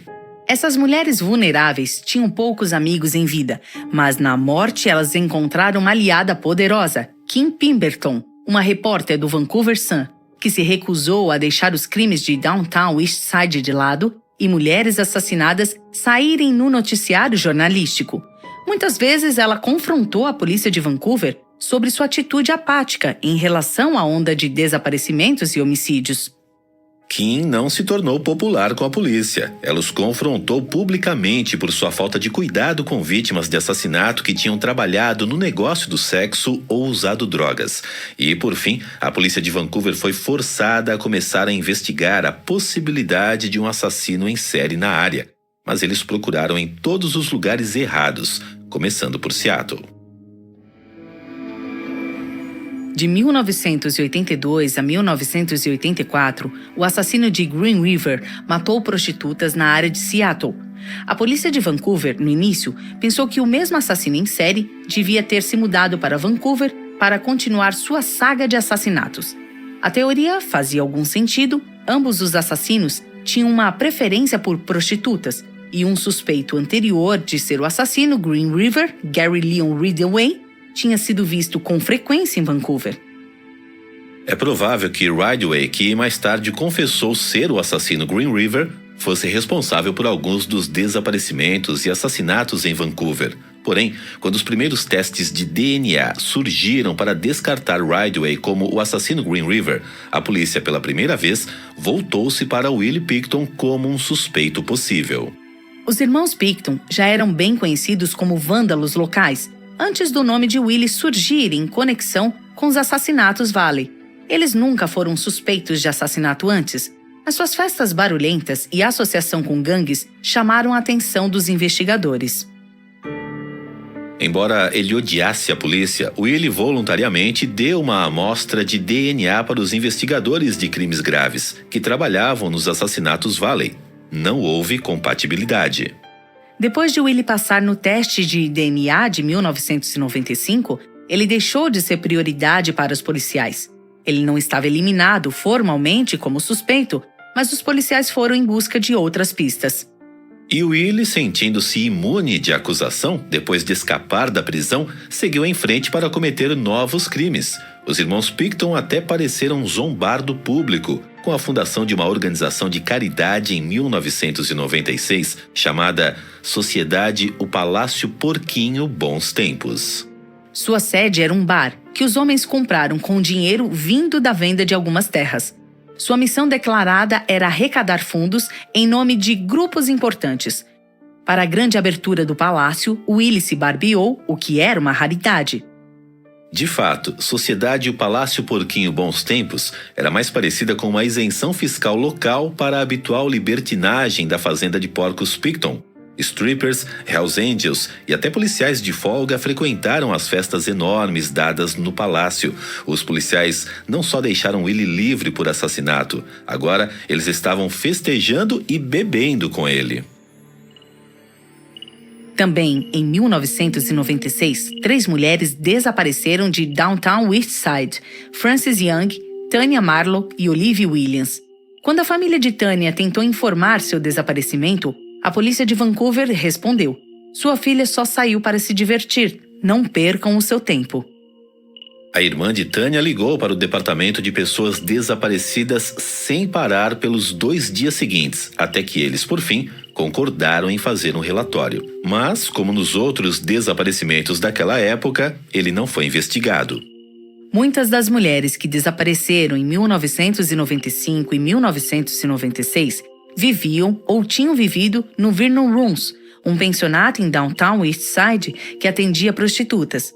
Willie Pickton era um cliente deles. Ele também era conhecido no Hotel Astoria, onde prostitutas um pouco mais caras exerciam seu negócio. Foi onde Tracy Baya encontrou-se pela primeira vez com Willie Pickton, de acordo com o livro Na Fazenda, Robert William Pickton e a trágica história das mulheres desaparecidas de Vancouver. Ela o havia visto na área antes. As trabalhadoras do sexo locais falavam sobre seus clientes e ela ouviu falar de Willie. Nada de bom, mas nada tão terrível que a fizesse pensar 2 vezes antes de aceitar o seu dinheiro por sexo. Um dia, em 1996, Willie abordou Tracy e pediu sexo oral. Eles acertaram um preço de $40 e Tracy entrou no caminhão de Willie. O fedor atingiu Tracy como um trem de carga desembestado. O caminhão fedia a animais mortos, esterco e como algo mais que ela era incapaz de nomear. Como se aquilo não fosse repugnante o suficiente, quando Tracy e Willie voltaram para o trailer dele na fazenda de porcos, ele estava tão bagunçado que eles não conseguiram entrar no quarto. Tracy fez sexo oral em Willie em sua cozinha bagunçada. Depois, começou a se preparar para ir embora. Willie levantou as calças e prometeu levá-la para casa. De repente, Willie ficou nervoso. Ele acusou Tracy de roubar sua carteira quando ele estava de calças abaixadas. Antes dela se defender ou até fugir, ele estava em cima dela, agarrando-a pela gola da blusa. Em suas mãos estava uma faca de açougueiro. Não está claro se Willie de fato acreditou que Tracy tinha pego sua carteira. A polícia especula que ele inventava mentiras, que lhe permitia ficar com raiva e atacar as mulheres em seu trailer. Tracy lutou com todas as suas forças. Por fim, ela se libertou de Willie, mas não antes que sua faca afiada tivesse cortado 2 botões de sua blusa.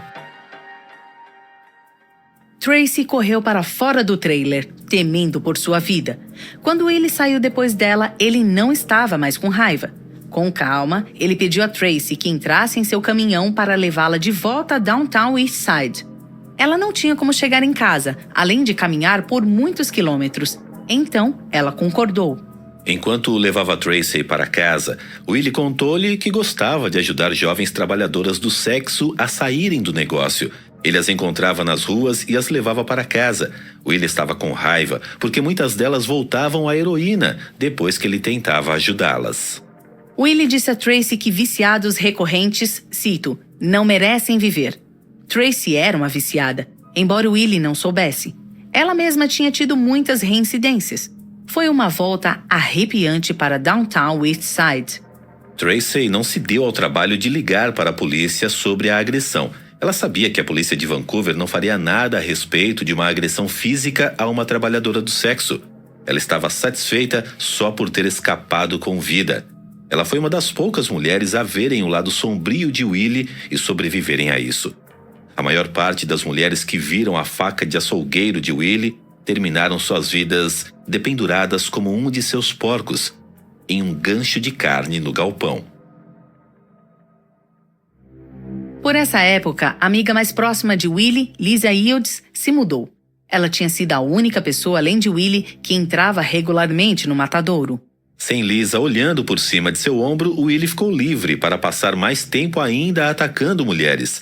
E ele estava solitário, principalmente com o Palácio Porquinho tomando cada vez mais tempo de Dave, deixando Willie para se ocupar da fazenda.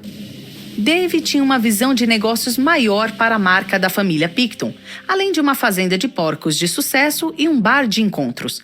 Ele não pensou muito sobre seu irmão ter ficado sozinho com os animais ou o que Willie pudesse fazer com toda a sua privacidade recém-descoberta. Na noite de 22 de março de 1997, Willie viajou até Downtown East Side com sexo em mente e também algo mais. Algo que o satisfazia de um modo que o simples sexo não podia satisfazê-lo. Willie encontrou seu alvo quase que imediatamente. Wendy Lynn Einstetter, uma mulher de 30 anos, viciada em heroína e cocaína. Wendy não queria voltar para a fazenda de Willie com ele, mas ele lhe ofereceu $100 por sexo oral. Era mais do que ela conseguiria ganhar nas ruas de Downtown East Side. Vivendo com $200 por dia para as drogas, Wendy não tinha o privilégio de recusar esse tipo de dinheiro vivo. Ela subiu no caminhão imundo. Ela quis se drogar antes de fazer sexo com o fazendeiro de porcos asqueroso. Então Wendy pediu a Willie que parasse em um posto de gasolina a 2 minutos da fazenda. Ela disse que tinha que usar o banheiro, mas Willie se recusou a parar. Quando eles chegaram ao trailer de Willie, estava sujo dentro, como quando Tracy estivera lá. Embora, desta vez, tivesse um caminho pela sujeira, com largura suficiente para chegar ao quarto. Wendy seguiu Willie para dentro. Ele não tinha cama ou cobertores, só um saco de dormir no chão. Mas ele pagou em dinheiro vivo e concordou em usar camisinha. Pequenas bênçãos. Wendy e Willie fizeram sexo por mais ou menos 5 minutos. Depois de terminarem o sexo, Wendy entrou no banheiro de Willie e tentou se aplicar no toalete, mas ela estava distraída e perdeu a veia, desperdiçando a droga. De acordo com o livro On the Farm, Wendy quis ligar para o seu namorado Stu, mas Willie se recusou a deixar que ela usasse o seu telefone. Ele permitiu a Wendy que olhasse em uma lista telefônica e pegasse o número do Cordova Rooms, um motel decadente onde ela ficava com Stu. Willie prometeu levar Wendy a um posto de gasolina com um orelhão a caminho de casa. Enquanto Wendy estava distraída com a lista telefônica, Willie deslizou por trás dela. Ele segurava uma de suas ferramentas favoritas, um par de algemas. De modo disfarçado, ele deslizou as algemas em volta de seu pulso esquerdo. Quando Wendy se virou e viu o olhar enraivecido e faminto de Willie, ela soube que estava face a face com um assassino.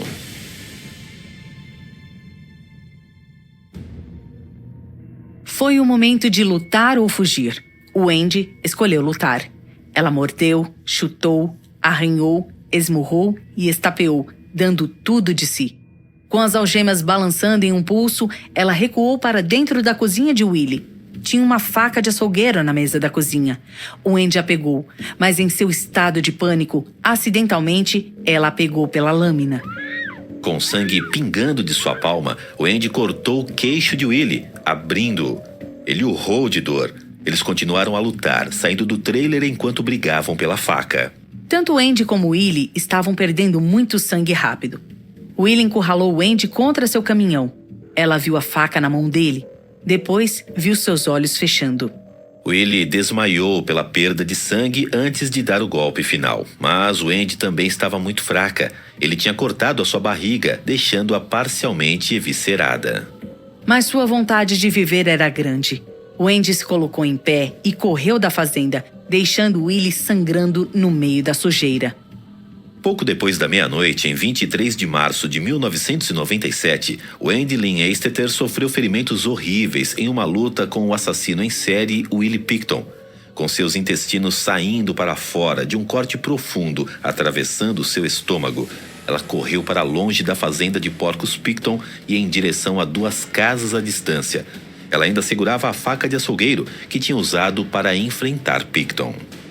Ela se jogou contra a janela da sacada da casa mais próxima, deixando impressões de suas mãos sangrentas.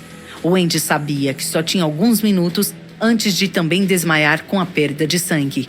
Desesperada, Wendy quebrou 2 janelas, mas os donos da casa não apareceram. Em seguida, um carro chegou. Wendy viu uma mulher no veículo e assinou em desespero por ajuda. De início, o carro continuou seu caminho. Mas ele parou um pouco abaixo na estrada e virou em direção a Wendy. No carro estava um casal de idosos amáveis que acreditaram na história de Wendy, mesmo depois de encontrá-la coberta de sangue e segurando uma faca. Eles ligaram 911 para Wendy Willie, que, segundo ela explicou, estava na fazenda com múltiplos ferimentos à faca. Mesmo em sua condição grave, Wendy insistiu em dizer ao casal exatamente o que tinha acontecido com ela. Ela não queria que Willie se safasse. Wendy entrou no Hospital Royal Columbian às 2 da manhã, em 23 de março de 1997. Seus ferimentos eram tão graves que os médicos não tinham certeza de que ela sobreviveria aquela noite. Mas ela sobreviveu. Na segunda-feira, 24 de março, Wendy sentiu-se bem o suficiente para contar à polícia cada detalhe de seu encontro com Willie. Esse deveria ter sido o fim da carreira de assassino de Willie Pickton. Mas, de novo, a polícia de Vancouver focou em seus preconceitos contra as trabalhadoras do sexo e viciados, em vez de pegar um assassino em série. A polícia foi lenta em agir, e operou a partir da crença de que a luta tinha sido uma disputa mútua, não uma tentativa de assassinato. Willie, por seu lado, estava muito ferido. Ele recebeu mais de 100 pontos, a maior parte em seu braço, costas, garganta e maxilar, e perdendo alguns de seus dentes. Ele não podia comer nada. Mas seu irmão não estava disposto a fazer o papel de enfermeira. Ele ligou para Lisa Hughes e implorou que ela viesse cuidar de Willie. Dave ofereceu $200 para Lisa cuidar de Willie por alguns dias e lavar as poças secas de sangue que ainda estavam no trailer. Com resistência, Lisa concordou. Quando ela chegou à fazenda, Willie tinha uma história pronta. Uma prostituta tinha tentado roubá-lo, ele disse. Quando ele resistiu, ela o esfaqueou. Lisa Hughes era do tipo paranoica. Por mais que ela gostasse de Willie, sua história era difícil de acreditar, mesmo sendo o relato que estava sendo investigado pela polícia. Ela começou a procurar pelo trailer enquanto o limpava, e o que ela encontrou lhe deu razões para duvidar de seu velho amigo. Willie tinha um estoque de carteiras de identidade e outros objetos pessoais que pertenciam a mulheres que ela nunca tinha encontrado. Lisa avaliou o que fazer com essa coleção. Entregá-la à polícia, a quem ela odiava, ou ignorar possivelmente a um grande custo. A decisão foi quase retirada de Lisa. Em 8 de abril de 1997, por volta de 2 semanas depois de Lisa chegar ao trailer, Willie foi preso por tentativa de homicídio. Embora no início a polícia tivesse investigado a possibilidade de que ambas as partes fossem culpadas na altercação, tanto os ferimentos de Willie quanto os de Wendy encaixavam na história de Wendy e não com a de Willie. Mas a sorte estava com Willie. Wendy estava aterrorizada demais para encará-lo de novo. Em especial, depois dela ouvir que David Picton tinha contratado um detetive particular para investigar seus antecedentes com o objetivo de desacreditá-la. No julgamento, Wendy não apareceu. As acusações foram retiradas. Willie estava livre para voltar à sua fazenda e continuar matando. Os casos de mulheres desaparecidas continuaram a disparar como foguete. Kelly Little, uma mulher trans-indígena canadense, desapareceu em 23 de abril de 1997. A seguinte foi Janet Henry, também uma mulher da Primeira Nação, com a idade de 37 anos. Em agosto, a ex-líder de torcida, Ellen Hallmark, sumiu. Mais tarde, no mesmo mês, Jacqueline Murdoch, um membro da nação indígena, Nação Carrier, também desapareceu. Durante todos esses acontecimentos, não fica claro se Dave sabia ou não exatamente o que estava se passando na fazenda. Ele sempre negou saber, mas muitas famílias de vítimas acreditam que Dave era cúmplice. No mínimo, Dave estava ciente de que Willie precisava de uma fonte constante de trabalhadoras do sexo na fazenda. Depois, em setembro de 1997, Dave começou a contratar prostitutas para Willie. Ele encontrou Renata Bond em Downtown East Side e ofereceu-lhe $100 para encontrar uma mulher que fizesse sexo oral em Willie. Renata satisfez o pedido de Dave, então ele começou a recorrer a ela toda vez que Willie desejava sexo. Cada vez que Renata procurava uma trabalhadora do sexo, ela recebia dinheiro vivo e drogas como comissão. Dave pediu-lhe por mulheres relaxadas, mulheres que não se opusessem a ir tão longe, fora da cidade, para um trabalho. Renata estava tão acostumada com as entradas e saídas de Downtown East Side que nunca percebeu que as garotas com quem ela falava para irem até a fazenda de Willie não voltavam. Uma dessas mulheres, Sherry Irving, era uma garota indígena de 24 anos que tinha andado um tempo com Renata. Ela devia dinheiro a Renata. Quando ela não voltou da casa de Willie, Renata concluiu que Sherry tinha ficado com o dinheiro de Willie para si e saído da cidade. Marnie Frey, uma jovem usuária de drogas e prostituta com uma ficha criminal, desapareceu em 24 de setembro de 1997. Marnie parecia sentir pena de Willie. Ela tinha simpatia por seres humanos vulneráveis. Ela era capaz de dar suas coisas a qualquer um que precisasse, mesmo que não ficasse com nada. Até o seu desaparecimento, Marnie estava em contato próximo com sua família. Ela era mãe de uma menina de 5 anos, Britney, que estava sendo criada pelos pais de Marnie. Quando ela parou de ligar para saber como estava Britney, sua família soube que algo de horrível tinha acontecido. Nós não sabemos exatamente como ele a matou, mas Willie assassinou Marnie. Ele a atraiu para a fazenda. Talvez ela fosse uma das usuárias de drogas a quem ele prometeu ajudar. Depois, se enfureceu por ela ter tido uma recaída. Talvez ela fosse só mais uma prostituta contratada para a noite e depois, como Wendy, tenha sido algemada quando virou as costas. Depois de esquartejar Marnie, talvez até com a mesma faca que tentou usar em Wendy, Willie enterrou parte de seu maxilar e alguns de seus dentes na fazenda. O resto de seu cadáver parece ter sido colocado na máquina de moer, depois, possivelmente, vendido ou dado como carne de porco moída.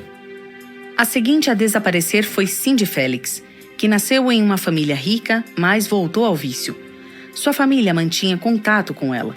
Quando, de repente, ela parou de ligar, eles souberam imediatamente que ela estava morta.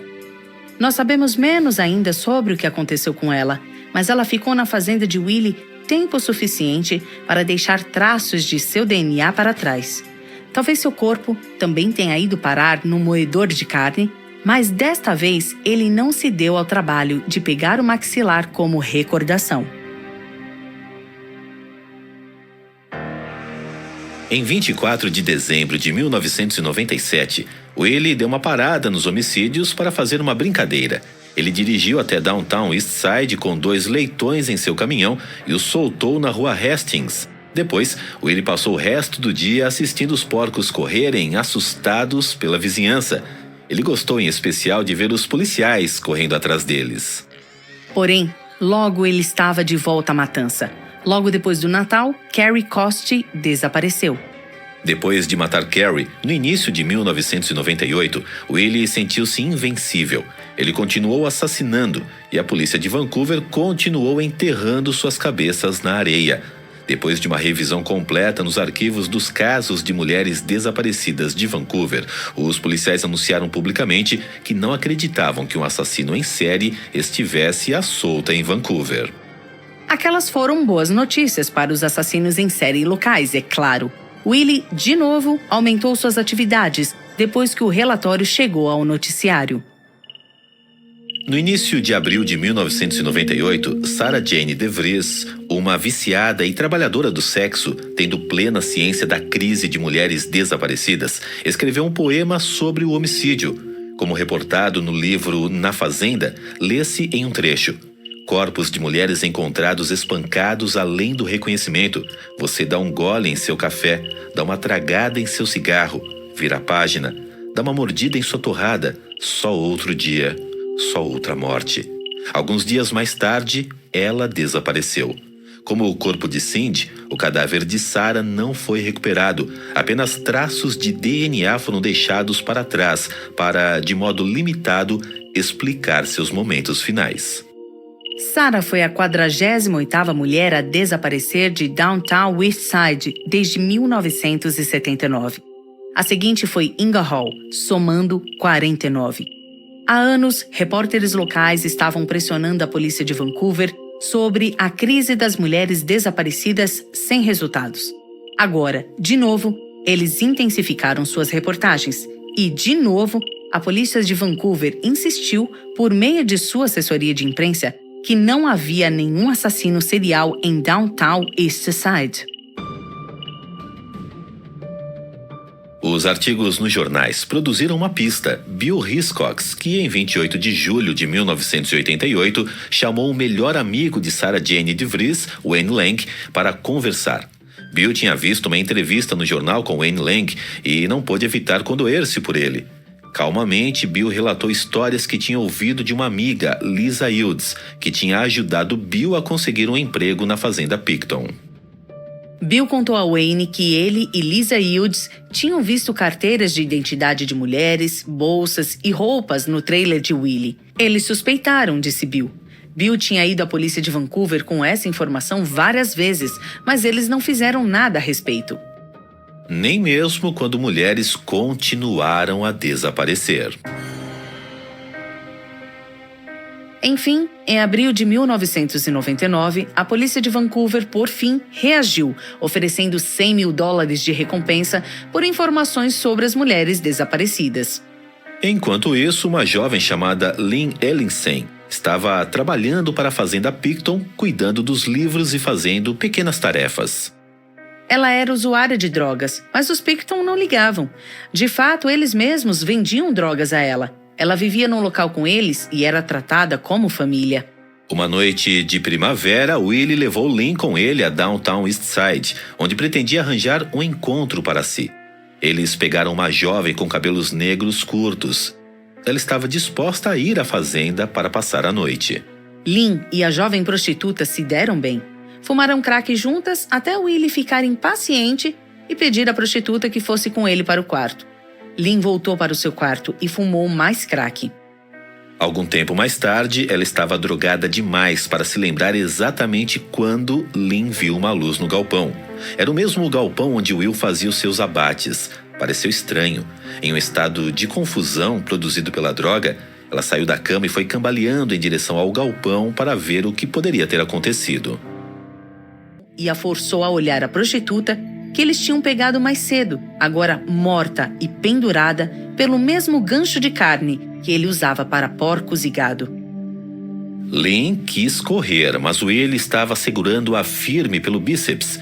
Ele estava dizendo-lhe repetidamente que a mulher era como um porco, então ele estava esquartejando-a como a um porco. Seu corpo estava aberto.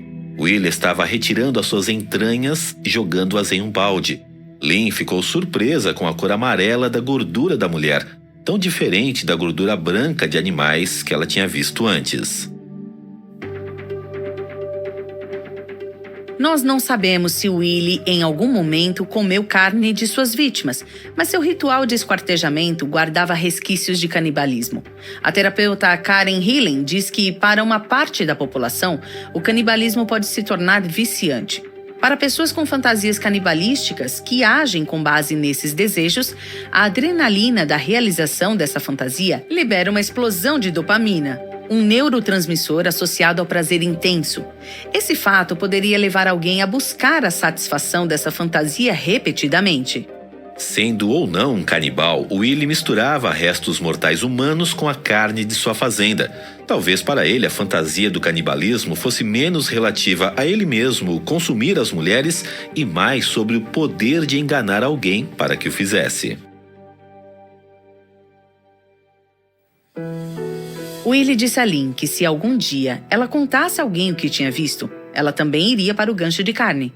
Lynn, chorando, insistiu que não contaria. Ela só queria se drogar e beber. Ela não queria problemas. Talvez Willie já estivesse saciado por aquela noite ou talvez ele se sentisse ligado a Lynn de alguma maneira. Ele a deixou ir sem grande alarde. Ele até chamou um táxi para ela. Ela voltou para a cidade, ficou bêbada, se drogou e tentou esquecer. Mas, por mais que tentasse, Lynn não conseguia tirar de sua mente a visão daqueles pés pintados de vermelho balançando. Em maio de 1999, a polícia de Vancouver criou uma nova unidade de análise de pessoas desaparecidas, capitaneada pelo policial detetive Lorimer Schenner. Ao contrário da maioria dos outros policiais em Vancouver, o detetive Schenner tinha uma razão forte para simpatizar com as trabalhadoras do sexo que tinham desaparecido e acabaram assassinadas. Lorimer Schenner é um homem trans. Durante seus primeiros anos como policial, quando ele ainda vivia como mulher, detetive Schenner trabalhou disfarçado. Ele se vestia com frequência como uma prostituta para prendê-las. Tendo vivido a noite imprevisível da vida de uma trabalhadora do sexo de Vancouver, detetive Schenner odiou ver seus casos jogados para debaixo do tapete. Durante anos, ele tinha discretamente defendido as mulheres desaparecidas, mas seus chefes tinham lhe dito que as vítimas provavelmente tinham ido embora por sua conta. Agora, por fim, ele estava recebendo sua própria unidade e recursos para investigar esse caso. Quase que de imediato, o detetive Schenner começou a receber pistas sobre Willie Picton. Existiam fontes consideráveis surgindo e mulheres desaparecidas o suficiente que deram a Schenner a certeza de que a fazenda Picton seria a chave para desvendar todo o caso. Em Infelizmente, sem a cooperação da Polícia Montada Real Canadense, ele não pôde cumprir um mandado de busca. De acordo com o sistema canadense, a PMRC teria que auxiliar para que a busca fosse legal. E a Polícia Montada não tinha interesse. Claro, eles fizeram algumas tentativas fracassadas para ajudar. Em uma ocasião, quando eles quiseram visitar a fazenda Picton, Dave disse que era um momento ruim para uma busca, porque ele estava muito ocupado trabalhando na fazenda, e então pediu para voltarem mais tarde e eles foram embora sem discutir. Os chefes do detetive Schenner estavam igualmente desinteressados em ajudar. De fato, eles pareciam pensar que a unidade de investigação especial de Schenner era útil para exatamente uma coisa: manter a mídia pacificada enquanto a polícia de Vancouver continuava seus negócios como de costume. Schenner desenvolveu uma desordem de estresse pós-traumático pela culpa que sentiu de não ser capaz de trazer as mulheres desaparecidas para casa. Ele não conseguia dormir, ele mal comia. No fim de 2000, o detetive Schenner pediu para ser transferido do caso de mulheres desaparecidas. Ele estava totalmente desiludido, deprimido e desmoralizado. Em janeiro de 2001, de acordo com o detetive Schenner, a polícia de Vancouver fez um malabarismo nas relações públicas. Eles estabeleceram uma operação conjugada com a PMRC para analisar todos os casos de mulheres desaparecidas. Porém, em vez de focar no suspeito que estava bem em seu quintal, eles prepararam uma lista de 100 ofensores sexuais na província. Picton estava na lista, mas não era mais prioritário que os outros 99. Parecia que Willie Picton nunca seria pego. O detetive Schenner sentiu que estava enlouquecendo. Ele não conseguia entender como seus colegas eram incapazes de ver o passo seguinte, que parecia tão óbvio para ele. A fazenda Picton tinha que ser vasculhada. Meses e anos se arrastaram sem progresso. As mulheres continuaram sendo mortas. Depois, por fim, em 5 de fevereiro de 2002, um oficial da PMRC apareceu nos portões da fazenda Picton de Porcos. Acontece que ele não estava lá para procurar mulheres desaparecidas. Ele estava lá para encontrar uma arma perdida e não licenciada, que se acreditava estar de posse de Willie Picton. Foram feitos mais esforços para encontrar uma arma de fogo inanimada do que para encontrar mais de 50 mulheres desaparecidas. Foi por pura coincidência que, quando o jovem policial montado vasculhou a fazenda pela arma de fogo, ele encontrou um inalador com o nome de uma das mulheres desaparecidas escrito nele. Enfim, a polícia levou a sério investigar Willie Picton. No dia seguinte, eles cumpriram uma ordem de busca e começaram a revirar a fazenda. Policiais examinaram a fazenda Picton, procurando por todos os cantos e recantos por evidência. E eles encontraram ossos e dentes enterrados por toda a propriedade. Alguns dos crânios de mulheres tinham sido cortados ao meio para serem enterrados, suas mãos e pés enfiados dentro. Restos mortais humanos foram encontrados em um saco de lixo. O maxilar de uma mulher foi enterrado bem perto do galpão onde Willie fazia seus abates. Picton manteve tudo, e os investigadores encontraram uma bolsa que pertencia a Sarah DeVries.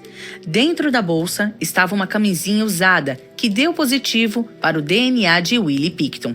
Mas o pior achado estava no freezer de Willie, onde os investigadores encontraram pacotes de carne moída.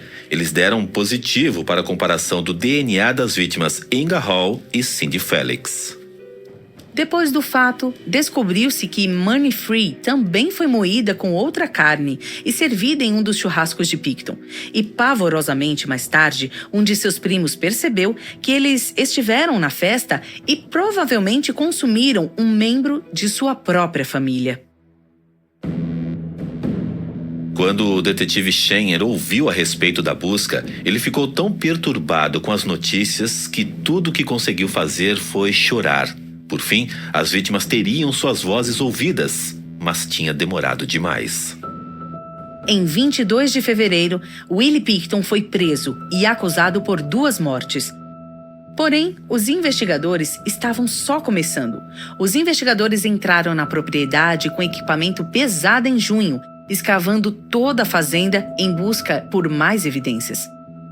Agora que a polícia estava finalmente no caso, eles queriam fazer tudo certo. A escavação levou 21 meses, terminando em novembro de 2003.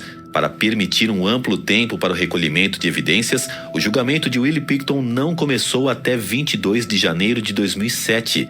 Naquela ocasião, ele foi acusado de 22 mortes em primeiro grau. Por razões processuais, o juiz que ouviu o caso Pickton decidiu dividir o caso em 2 julgamentos. Um deles com 6 vítimas, com prova de morte conclusivas, e o outro com 20 vítimas, cujos objetos pessoais foram encontrados na fazenda de Willie, mas cujos corpos não foram recuperados. Os 6 casos de homicídios foram julgados primeiro. Em 9 de dezembro de 2007, um júri de seus pares considerou Robert William Pickton culpado por 6 casos de homicídio de segundo grau, pelos assassinatos de Serena Abostway, Mona Lee Wilson, Andrea Joysbury, Brenda Ann Wolfe, Marnie Lee Frey e Georgina Faith Pepin. Willie Pickton foi sentenciado à prisão perpétua, sem a possibilidade de liberdade condicional por 25 anos. Ele apelou de sua sentença até a Suprema Corte canadense, onde sua sentença foi mantida. Ele ficará elegível para a prisão condicional em 11 de fevereiro de 2027. Willie Pickton foi imprevisível e irracional em liberdade, e foi o mesmo por trás das grades. Em uma ocasião, quando lhe disseram que uma câmera tinha sido colocada em sua cela para gravá-lo, ele reagiu ficando completamente nu e se masturbando. Foi lançado em janeiro de 2018 o documentário Voice of a Serial Killer, mostrando gravações inéditas de Willie Pickton, confessando para seu colega de cela que era, de fato, um oficial de polícia disfarçado. No vídeo arrepiante, Pickton se vangloria de usar uma máquina de esquartejar, uma máquina usada em geral para dispor com segurança de resíduo animal depois do abate, para se livrar de suas vítimas. Depois, ele lamenta ter sido preso antes de matar 50 mulheres. Ele diz, cito, "Eu ia matar mais uma, fazer um 50 redondo. É por isso que eu fiquei descuidado. Eu queria mais uma, para fazer um 50 redondo." Quando ele não estava confessando seus crimes, Willie estava negando. Em 2016, Willie lançou um livro, publicado com seus recursos, acusando a Real Polícia Montada do Canadá de uma grande conspiração contra a família Pickton. O livro, que está cheio de erros gramaticais e incoerências, foi escrito à mão por Willie atrás das grades. Nele, ele nega ter matado qualquer pessoa. Provavelmente nós nunca saberemos exatamente quantas mulheres Willie Pickton matou de fato ou quando começaram seus crimes em série. Porém, Willie, por toda a sua notoriedade, é apenas uma pequena parte dessa história. A história maior é a crise contínua no Canadá de desaparecimento e assassinato de mulheres indígenas. A Canadian Broadcasting Company, CBC, está monitorando ativamente mais de 250 casos não resolvidos, em que a polícia não suspeita de crime, mas em que os parentes das mulheres insistem que elas foram vítimas de violência. Por seu lado, o detetive Schenner foi forçado a uma licença médica longa do trabalho policial, depois que o caso Pickton destruiu sua saúde. Em 2017, ele foi entrevistado pela BBC. Ele respondeu, cito, "As pessoas pensam que existe responsabilidade policial no Canadá, mas existem muitos mecanismos que o governo tem para ignorar o seu trabalho. Sem essa responsabilidade, eu acho que um assassino como Pickton pode se livrar de novo."